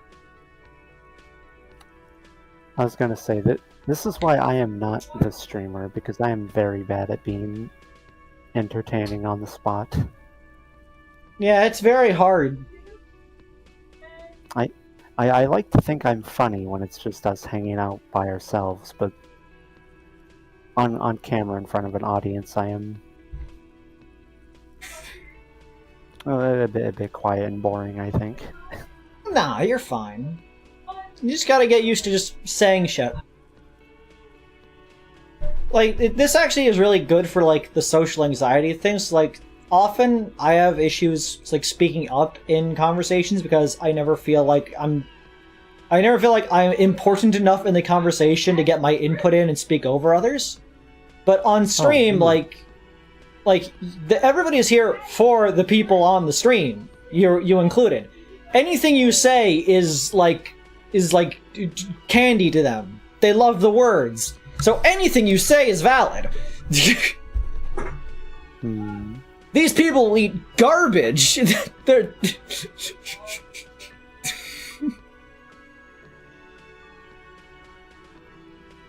Oh boy, I do love saying words. See? They love it! I'm thinking of that one Disco Elysium shitpost I put in stream chat the other day. Let me try to find it. Go on. The box has a nice heft to it. You hear the rattle of individual wooden tokens and feel their weight shifting back and forth. What treasures wait in store for you? Even before you open it, you can tell that this will be a meaty game of grand strategy and complex player interactions. I sent it to you. Oh, let me take a look-ski. You can just say things. It doesn't even need to make sense. My barista told me she's upping her sertraline dose, and I said, that's so Art Deco, and she agreed. Picture of Harry Dubois. Yeah, you can just say things. Follow the Harry route. Just start speaking words. People love it. It works for me.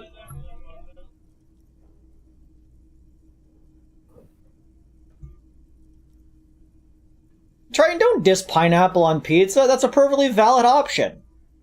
Pizza is a dough medium. You can put anything on top of it. If you want a pineapple pizza, you can just do that. I recently found a channel that just makes weird pizzas. I've never actually had pineapple on You've pizza. never had a Hawaiian pizza before? No.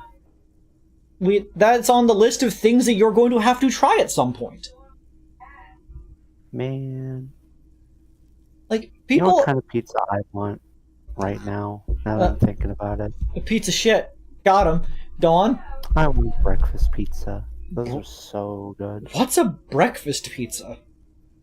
It's a pizza with sausage and stuff on it. Sounds good. I'd like it. I like any pizza. There's a channel I recently found that makes odd pizzas, including making a pizza out of another pizza, or a pizza made out of chips and dip with chips and dip on it. They all seem really good. I wish I had pizza right now. Chat, Same. Buy me a pizza. Buy Liz a pizza. Send Buy money me a to... breakfast pizza. Buy Liz a Hawaiian and also a breakfast pizza. Yeah, it's the pizza that's has like cheese, sausage. Does it have egg? Yeah. Egg. Yeah, it's a pizza topped with scrambled eggs and sausage and cheese sauce. Hey chat, here's a pro tip for you. Pizza dough is 2 ingredients. You have both of them most likely. You can just make a pizza. Flour, water, mixed together until it's just a bit sticky. Until it's just a bit sticky. Like Creed. Roll it out, and then, guess what? Fair. But you could put tomato sauce and pepperoni, make a classic pizza, but also, you can put anything on there. It's just a large piece of flat bread. You could put any cheese you want, any meats you want, any fruits, vegetable, fuck it. You could put on anything that you own can go on that pizza, so long as you think the flavors will work together. Delicious, nutritious. You could even make a non-pizza left beef. Non-pizza left beef. You can. Francis, question for clarity. Was it Docs that made the little PNGs then? I thought all this time it was Creed. For the most part, Docs makes them. I made one for Liz, but Liz was like, I hate this and think it's trash. You should never do art again. Explode! No. Demon Death Skeleton Blast! And then you exploded me. No, you made one for me, and then Docs made me a new one. Made you a better one. I was looking at the one I drew earlier and was like, I could do better than that. I feel like I could have strived more. I will give. Yeah, I will say. Yeah. Don't need to dig me in a hole any deeper. I get it. No, I was gonna say, like, I thought the sprite was cute. I just thought, like, it did, like, look a little scrunched. That's just how my art style works. I'm a scrungly bungus, bunglajunga bungo, gungus badungus. No, I meant, like, the posture and stuff in it. Yeah. Look. I'm bad at art. Don't pay me to draw anything. I wish I had money to pay you to draw art. Demon Death Skeleton Death Blast!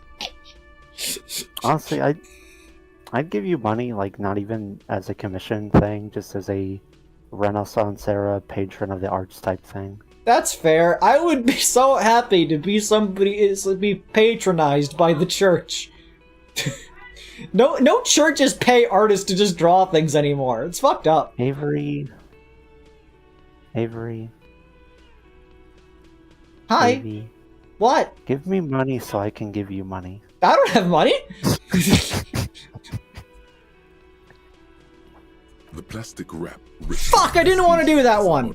In a tawdry historical romance. I completely forgot. I wanted to click the put the box away while it's perfect. Oh. I wanted to see if it had a unique dialogue for in case the box is perfect. I didn't think. I got distracted by this conversation. Ah.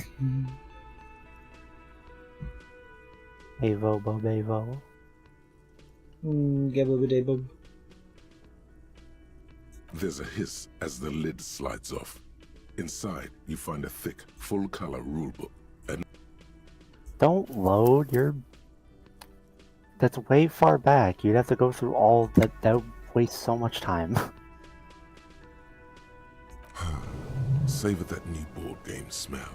A mix of wood, paper, and ink, all wrapped in the sweet must of cardboard. Read the rulebook. Welcome to Suzerainty, a game of economic strategy for the whole family. Also, I'm pretty sure picking the option to put away the bank exits out of the menu. Well, yeah, I know, but I wondered if their dialogue would have been specific to it being still perfect, because it's specified in the option, leave it perfect. So I'm wondering if there's if it would have had different dialogue between putting it away and putting it away without ever actually taking the plastic off. I don't. If I had to wager, I don't think it would. Finally, proper game to teach kids the importance of the global economy, learns history. His history seems problematic, but it is important to teach kids basic economic concepts. The colorful illustrations depict cheerful workers picking aprons. I'm getting so much morale out of crumbling temples and harvesting a strange magenta-leafed plant. Everyone is smiling. The instructions are opaque at first and introduce many concepts you're not familiar with. Fortunately, there are many diagrams and examples throughout. Chat, you soon figure out the basic conceit. Hey, Creed, each player represents an administrator for the suzerain of Revachol. Your objective is to increase the suzerain's wealth and renown by accumulating victory points. How do you accumulate victory points? What'd you say? That's where the suzerain's vassals come in. The game features 4 vassal nations, each one home to an economically important resource. I was gonna say, what I said was, I was asking chat to pay you to draw another doodle. That's fair. You're allowed to do that at any time.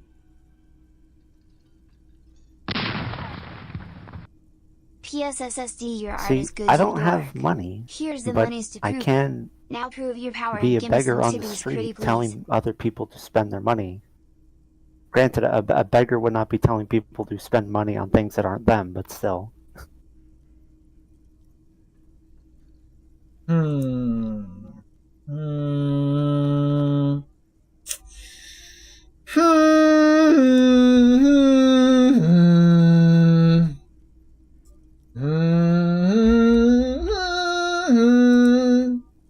I got a donation. Aww. Let me just double check this real quick.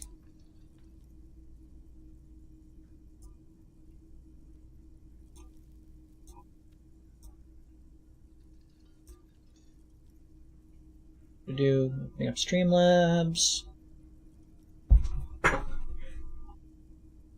Recent events. Friend says, your art is good, Dark. Here's something to prove it. Now prove your power and give me some tibbies, pretty please.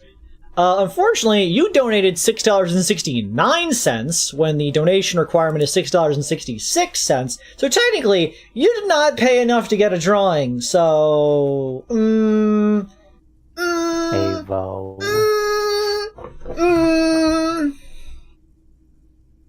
Honor the 60.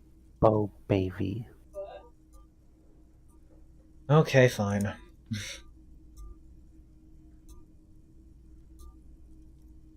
And the thing just says, give me some tibbies, please. That's all it says.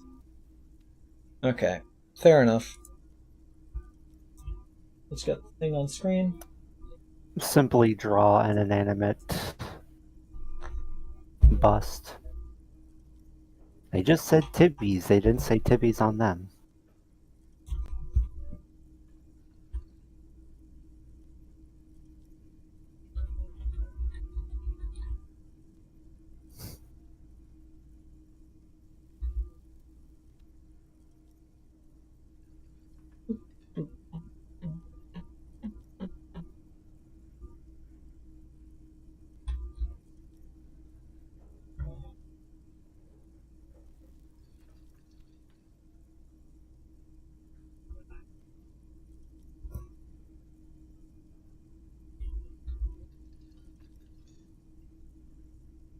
I see a creature wearing a hat.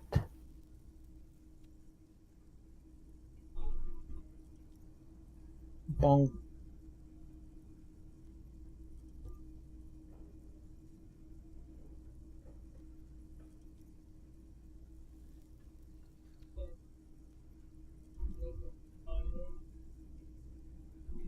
Hella tibbies.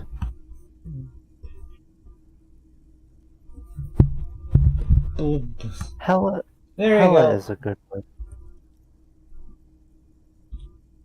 Avery, Yo. do you agree that hella is a good word? Yeah, hella is a hellacious word. It's hellaciously biznasty. Damn. There we go. You have been satisfied. You have been satisfied. I'd love some satisfries right now.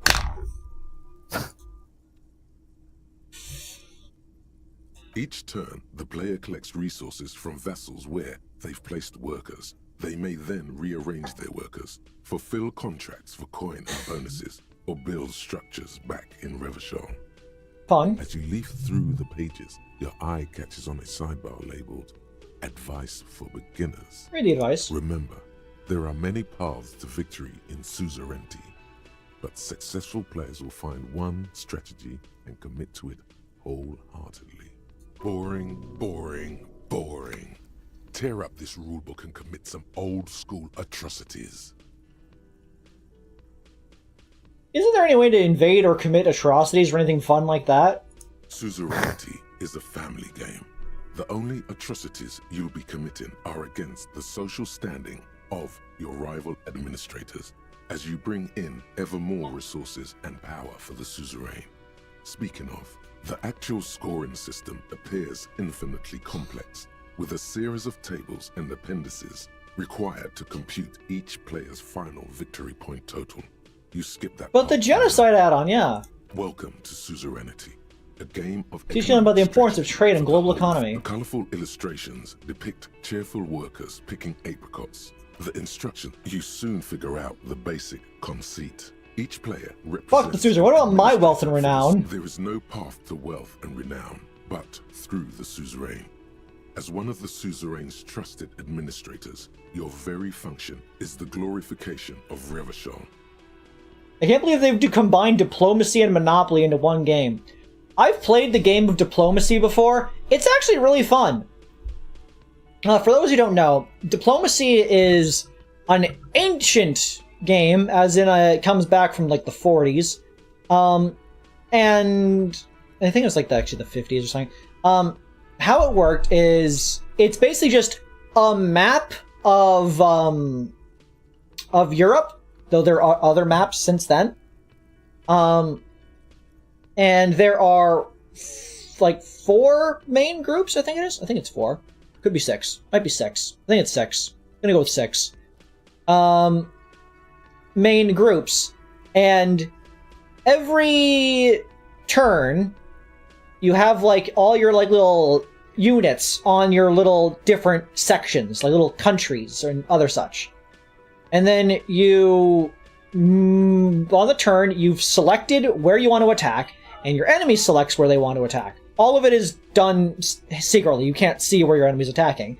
And then everything happens at once. You attack the things, they attack the things. Whoever has the bigger number wins. That kind of stuff. It's really fun and really simple. The main conceit of the game is that turns take an entire 24 hours. The entire objective of the game is not so much the actual mechanics of it, as it is talking and ploying with the other players, setting up alliances, betraying people, working together at moments for a common goal, stabbing those people in the back, all that kind of stuff. That's where the fun of the game is. So it's a lot of fun to work with a person you started next to, or work with a person on the other side of that person to pincer them and take their lands. It's really fun. Highly recommend.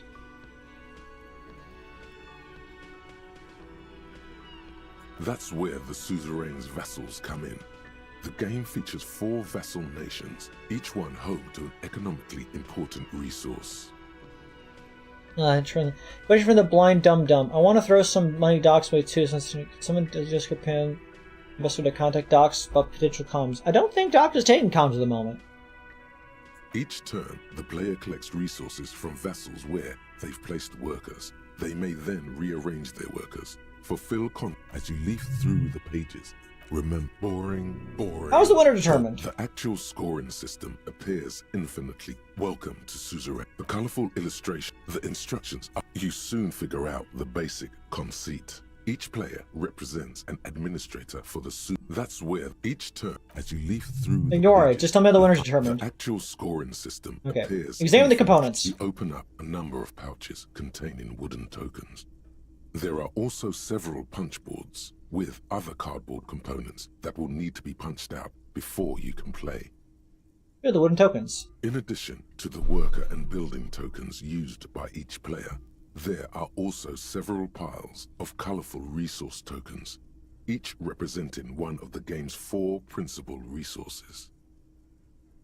Trying for the record, Zelpy Zelp is Liz. Yeah. Penrose, should I ever play that game, I'll be certain to put Creed into a laundry basket. No! Perish. Demon Death Skeleton Death Blast! Creed should be put in a basket. Well... bsky. Didn't want it to come to this.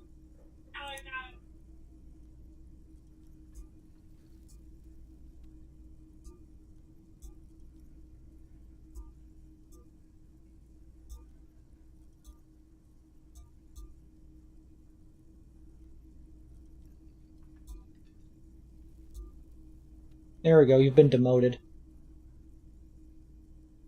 Okay. Several cosmic clever resource tokens, each representing one of the game's 4 principal resources. From the Empire of Sephre, orange Demoted? apricot tokens. You've been demoted. From Ilmarat, the ancestral name Yes. of Ilmara, grey marble block tokens. What happened? From the Seminine Islands, white sacks of sugar tokens. And from Supra Muindi and Sarah Maritza, magenta tokens for unprocessed cocaine leaves. Ah yes, the 4 main resources. Fruit, rocks, sugar, cocaine.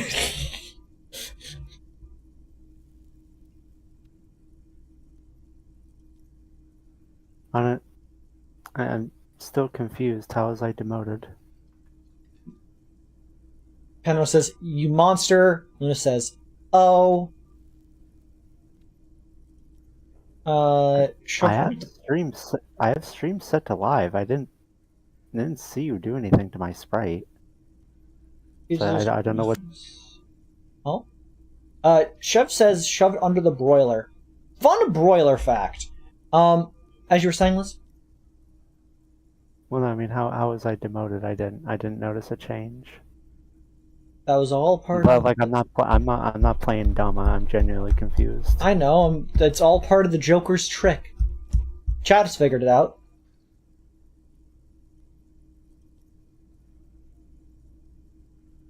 But yeah, when I was a youth, I think I've told this story multiple times before, but I was making a baked good, and I cooked it inside of the oven, because, you know, as one does. And, you know, it went well. It was fine, and then I wanted to leave it inside the oven to stay warm, while, you know, so it didn't go bad or cold or anything.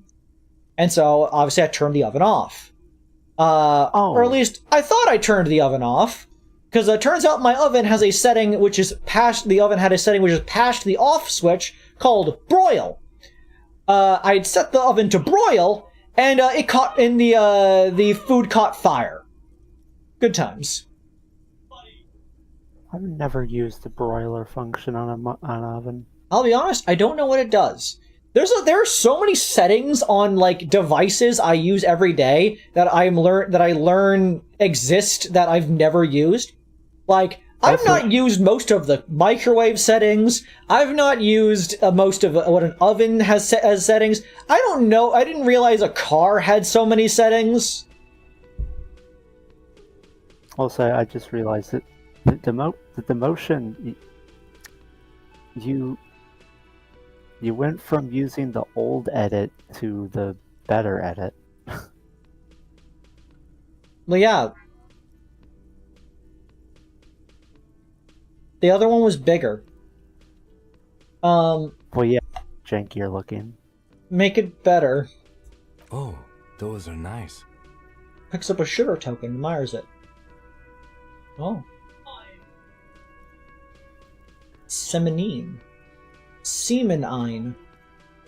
Punch out the carpies one by one. Each cardboard token makes a satisfying as you pop it out. Soon, a neat pile of cardboard coins and counters has accumulated before you. Avery. What? You're not going to offer to let me punch any of them out? Yep. Avery, when are you gonna do 50 million bigger and bigger versions of me like you do with Mako? I assumed you would do that yourself since you're the one who drew that one. I don't have the technical skill to do anything more. And what better thing to practice on? Each cardboard token. Each card. What? You're not going to offer to let me punch any of them out? We should let Kim punch them out. You hold the open game box before you. See, Trident says, Liz, I believe in your skills. First, I want to see the Creed version. There is no Creed version. I just look like this. If you want to see edits to the Creed sprite, look on Mako stream. You'll find ones there. Hey, Kim, want to play? The lieutenant looks over the rulebook before he sees something that makes his eyes go wide. Holy shit. The average playing time for this game is 1 to 6 hours. I'm not sure we can afford to set aside that kind of time for a game. I love hearing Kim say "holy shit." Like, this is the only time he ever says that. Well, we have to suggest that this happens.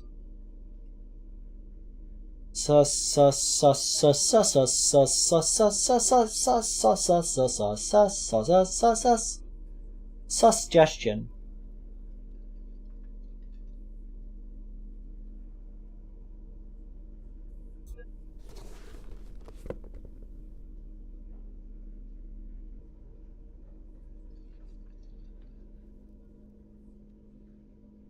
Yeah, suggestion is one of those stats where you really don't get any clothes that boost it. Got things that demote it.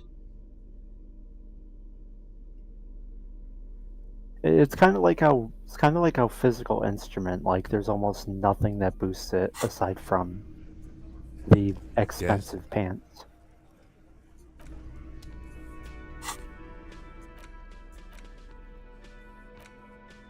The suzerainty box is heavy and slightly Hey, in your hand. I failed to check this exact ranking before, but I believe in myself this time. Heck yeah! Not an elaborate game. You need logical inference, attention to detail, the ability to analyze your opponent's motives. Come on, it might help us think of more creative solutions to the case.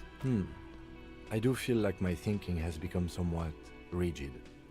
Maybe a little diversion to keep the mind limber is just what's in order. I'm glad that we are going to show how good and reliable cops and authority are in front of all of the bad guys inside of this room by playing a board game instead of solving a murder case. See? He's doing the hard work himself. All he needed was a little nudge. Alright, you've convinced me. How do we play? I read the rules already. I'll show you. You explain the basic setup procedures to the lieutenant. who seems to be a quick study. You each take your bag of tokens and counters and Hell unfold yeah. the board between you. Moondog says, stands and stares menacingly, ignore me, parentheses, small u, q, small u, space, clothing parentheses, tilde, GOOODNIGTH,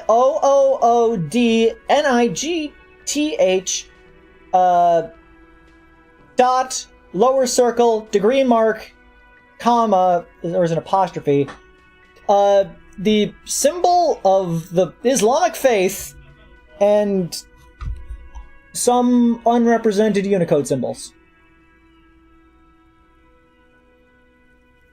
You spelled night wrong. In the center is the crown of Revachon. Radiating outward are her colorful vessels, each one supplying some raw material desired by the suzerain. Apricots from Safre, archaeological treasures from Ilmarat, sugars from the Seminine Islands, and magenta cocaine from Supra Muindi and Sarah Maritza. Don't go back and see the list spread I made. It could be better.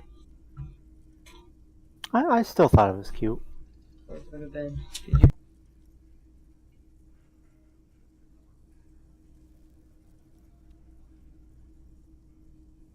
Just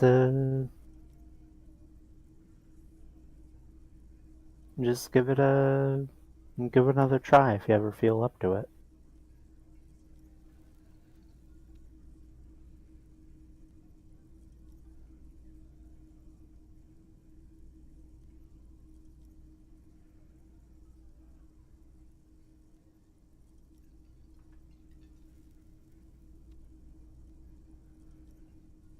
Avery?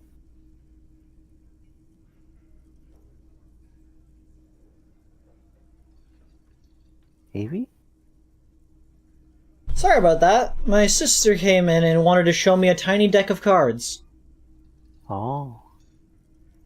It was tiny. I attempted to do some sleight of hand pulls from it, but it's very hard to do on a deck that's the size of like a thumb. Yeah, I said, you always just try do another Liz Sprite in the future if you ever feel up to it. I make it in Cubism art style. I draw it in the Disco Elysium art style. Honestly, it'd be really cool to see you take another stab at a Disco Elysium style things. Oh, so the thumbnail's not good enough anymore, is it, huh? Huh? Is that what you're saying? Is that what you're saying? No, I said that because I thought the thumbnail was really cool. You win this round? Then let's be doing another. Yeah, because anytime you've posted anything that's in the kind of painterly style, like some of your thumbnails, that one Hydra piece a while back, all been really cool. I think they're nifty. The ones that I do like that, I feel have printability is the way I think of it. That's something that it would be cool to look at physically. As on a poster. Creed merch. Creed merch. Picture of Hydra. Heimdall. Apparatus from Safre, archaeological treasure from the Marat, sugar from Seminine Islands, magenta cocaine from Super Mundies. There's also a neat little log to keep track of your progress, in case you need to put the game away and return to it later. The lieutenant goes first. He draws a contract card and moves several of his workers to the Safre territory of the board, and the others to the Seminine Islands. We should have invited the other players. We should have invited the gay guy. We could have invited Gart. Alright, detective. Your turn. You have a few options available to you. Will you try to fulfill contracts right away, or rearrange your workers to maximize production on future turns? Remember what the rulebook said. You'll want to choose a strategy early on and stay committed to it. Just do whatever Kim did.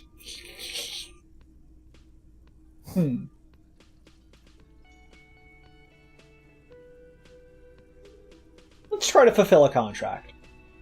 You draw a contract card offering a number of coins in exchange for archaeological treasures. You place all your workers on the Ilmarat territory. On your next turn, you produce 6 units of archaeological treasure and fulfill the contract for a handful of coins. Not bad, detective.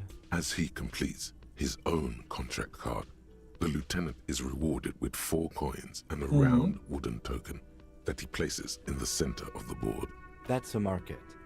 It's worth 2 victory points. Glower's like, Kim, can I do my first turn over? I think I messed up. Hey, why did I get one of those? Don't worry, it was mostly just luck. You'll earn some points soon enough. What is that patronizing tone? You're one of the suzerain's trusted administrators. You may need to put the lieutenant in his place. I'm not sure what the points are. It's part of the problem. Points are nothing. They don't exist. They're just an arbitrary convention that games use I to just saw one of the reward or options. punish players for certain behaviors. Am I getting points right now? There are some paranoid types who believe the moral intern keeps detailed score sheets for everyone in the Real Belt. But that's obviously nonsense. Otherwise, no. There are no points, just your actions and the consequences of those actions. Just like there are no honor points. None whatsoever. That's reassuring. That's just the way it is. There are no honor points. Game, I have something to tell you. There are, in fact, honor points. It would have been really funny if the honor point score just vanished. That would be funny. Just over time, just steadily remove these different things as you realize how meaningless they all are. Until all that's left is the bottom 3 and good cop, bad cop. Because, of course, Kim is your best friend.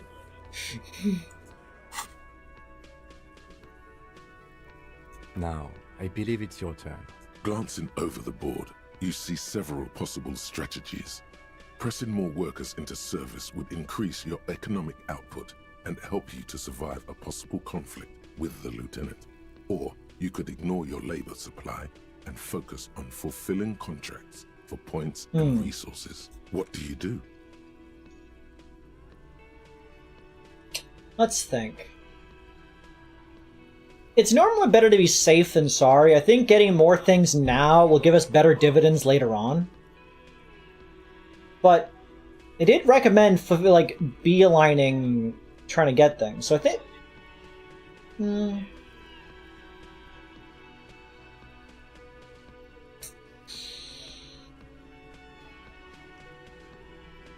let's fulfill contracts. Who cares about workers or territories when the real action is in Revachol? You spend your turns fulfilling contracts for sweet coins and one-time bonuses. Tunnel vision. After several turns, you have a neat pile of cardboard coins and several units of archaeological treasure, which you trade in to build a museum. Hell yeah. You place a cylindrical piece of wood on the Revachol section in the middle of the board. It's meant to stand in for a beautifully adorned edifice filled with ancient... Tunnel vision always works. Well played, detective. That museum is worth 3 victory points. Gaming. Now it's the lieutenant's turn to respond. He moves aggressively onto the Safre territory. Soon, his workers are producing apricots. A steady supply of extremely valuable apricots. I wonder what they smell like.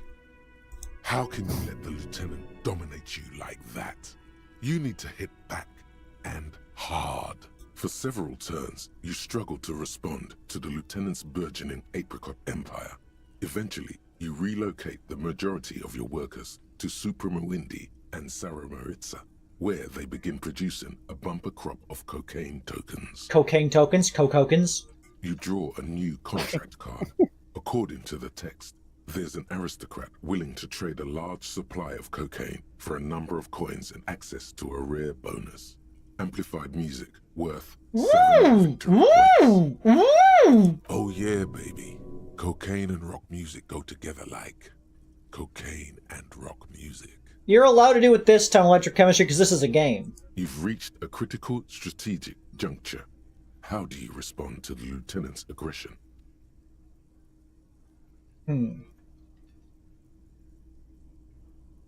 Okay, so obviously Half-Light wants me to attack, but like I think that's kind of dumb. They already have a burgeoning apricot empire. I'm not going to be able to fight against the reinforcements based on apricot economy. What I can go for is now that I have a bumper crop of cocaine, I can swoosh my way into getting the rock and roll. Swoosh. Eye on the ball, tunnel vision. Contracts, contracts, contracts. It takes several turns, but you slowly begin accumulating the cocaine necessary to complete the contract. When you do, it practically rains cardboard coins on your side. I like them just pointing a flashlight directly in Kim's face this entire time. Feels good, doesn't it? But you know what would feel even better? Solving the murder? Drugs. Specifically uppers. You should find some the first chance you get. While you daydream about speed, the lieutenant has built himself a formidable economic engine of his own. The end game is upon you. How will you spend the vast resources you've acquired for the glory of the suzerain? Flipping through the manual, you find the most expensive structure in the game, the Revacholian Victory Column, worth 12 victory points. If you can successfully build it, victory would be all but assured. Alternatively, you could try launching a trade war to crush the lieutenant's economy, or you could blow all that money on a public education system for your worker tokens. The choice is yours. Okay, so obviously there's the violent option, there's the caring about your workers option, but as stated, ride or die, tunnel vision, we are going contracts, contracts, contracts, and building the victory column. Using the substantial coins and resources you've accumulated from diligently fulfilling contracts and constructing trade routes, you spend your final turns constructing the ultimate structure in the game, the Revacholian Victory Column. I wish I had a victory column. That's what I call my peen. You know, With a triumphant flourish, I was right you about remove to the make rectangular the same token joke before from you one of made the it. satchels and place it next to your museum cylinder in the center of the board. Behold my vast accomplishments. They're nice tokens, yes. Very impressive. Now, let's tally up the scores, shall we? Computing the final scores is almost a game unto itself. You each spend an inordinate amount of time making stacks of coins, consulting tables, and struggling with basic addition and multiplication. As a math major, I can assure you, nothing is more difficult than addition and multiplication. Trying to do simple math and addition and multiplication is just such a pain. After double, then triple checking Because your you never trust yourself. You never think you got it right. Yeah. Redoran says, you guys should read the 14th... I don't know what that is. I don't trust anything with the word sermon in it. Sounds too much like salmon. Not a fan. 37 Lessons of Vivek is from Elder Scrolls. I mentioned earlier this stream, I have never played Skyrim, or the prequels to Skyrim.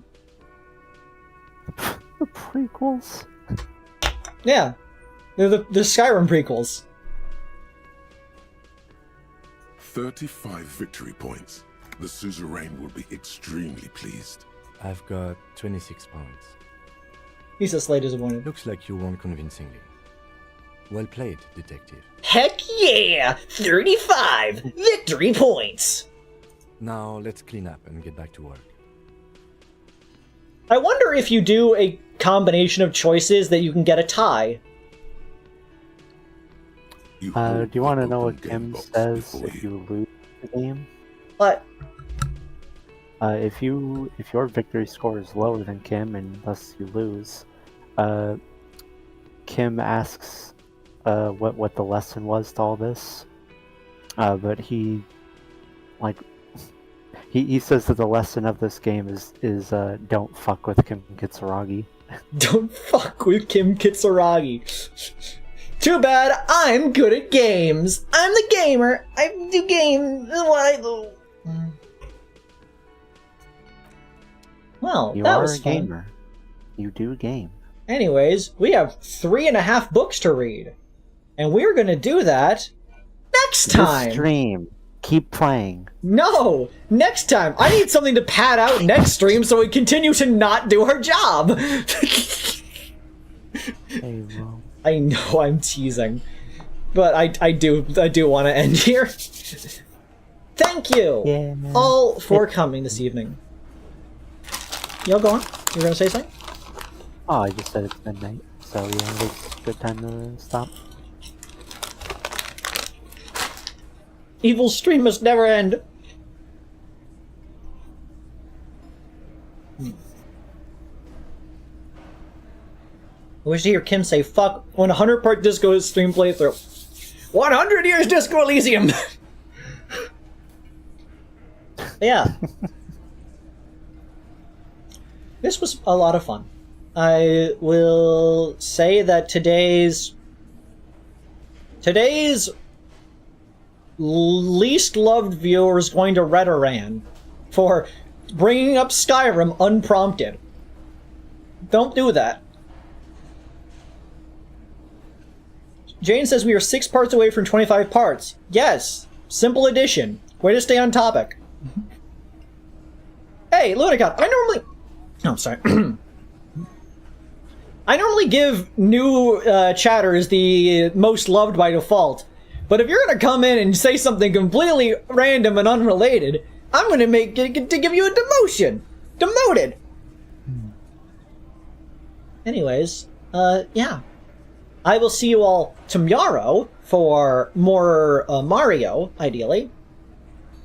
And more Disco will be on Monday. Have a wonderful night. Good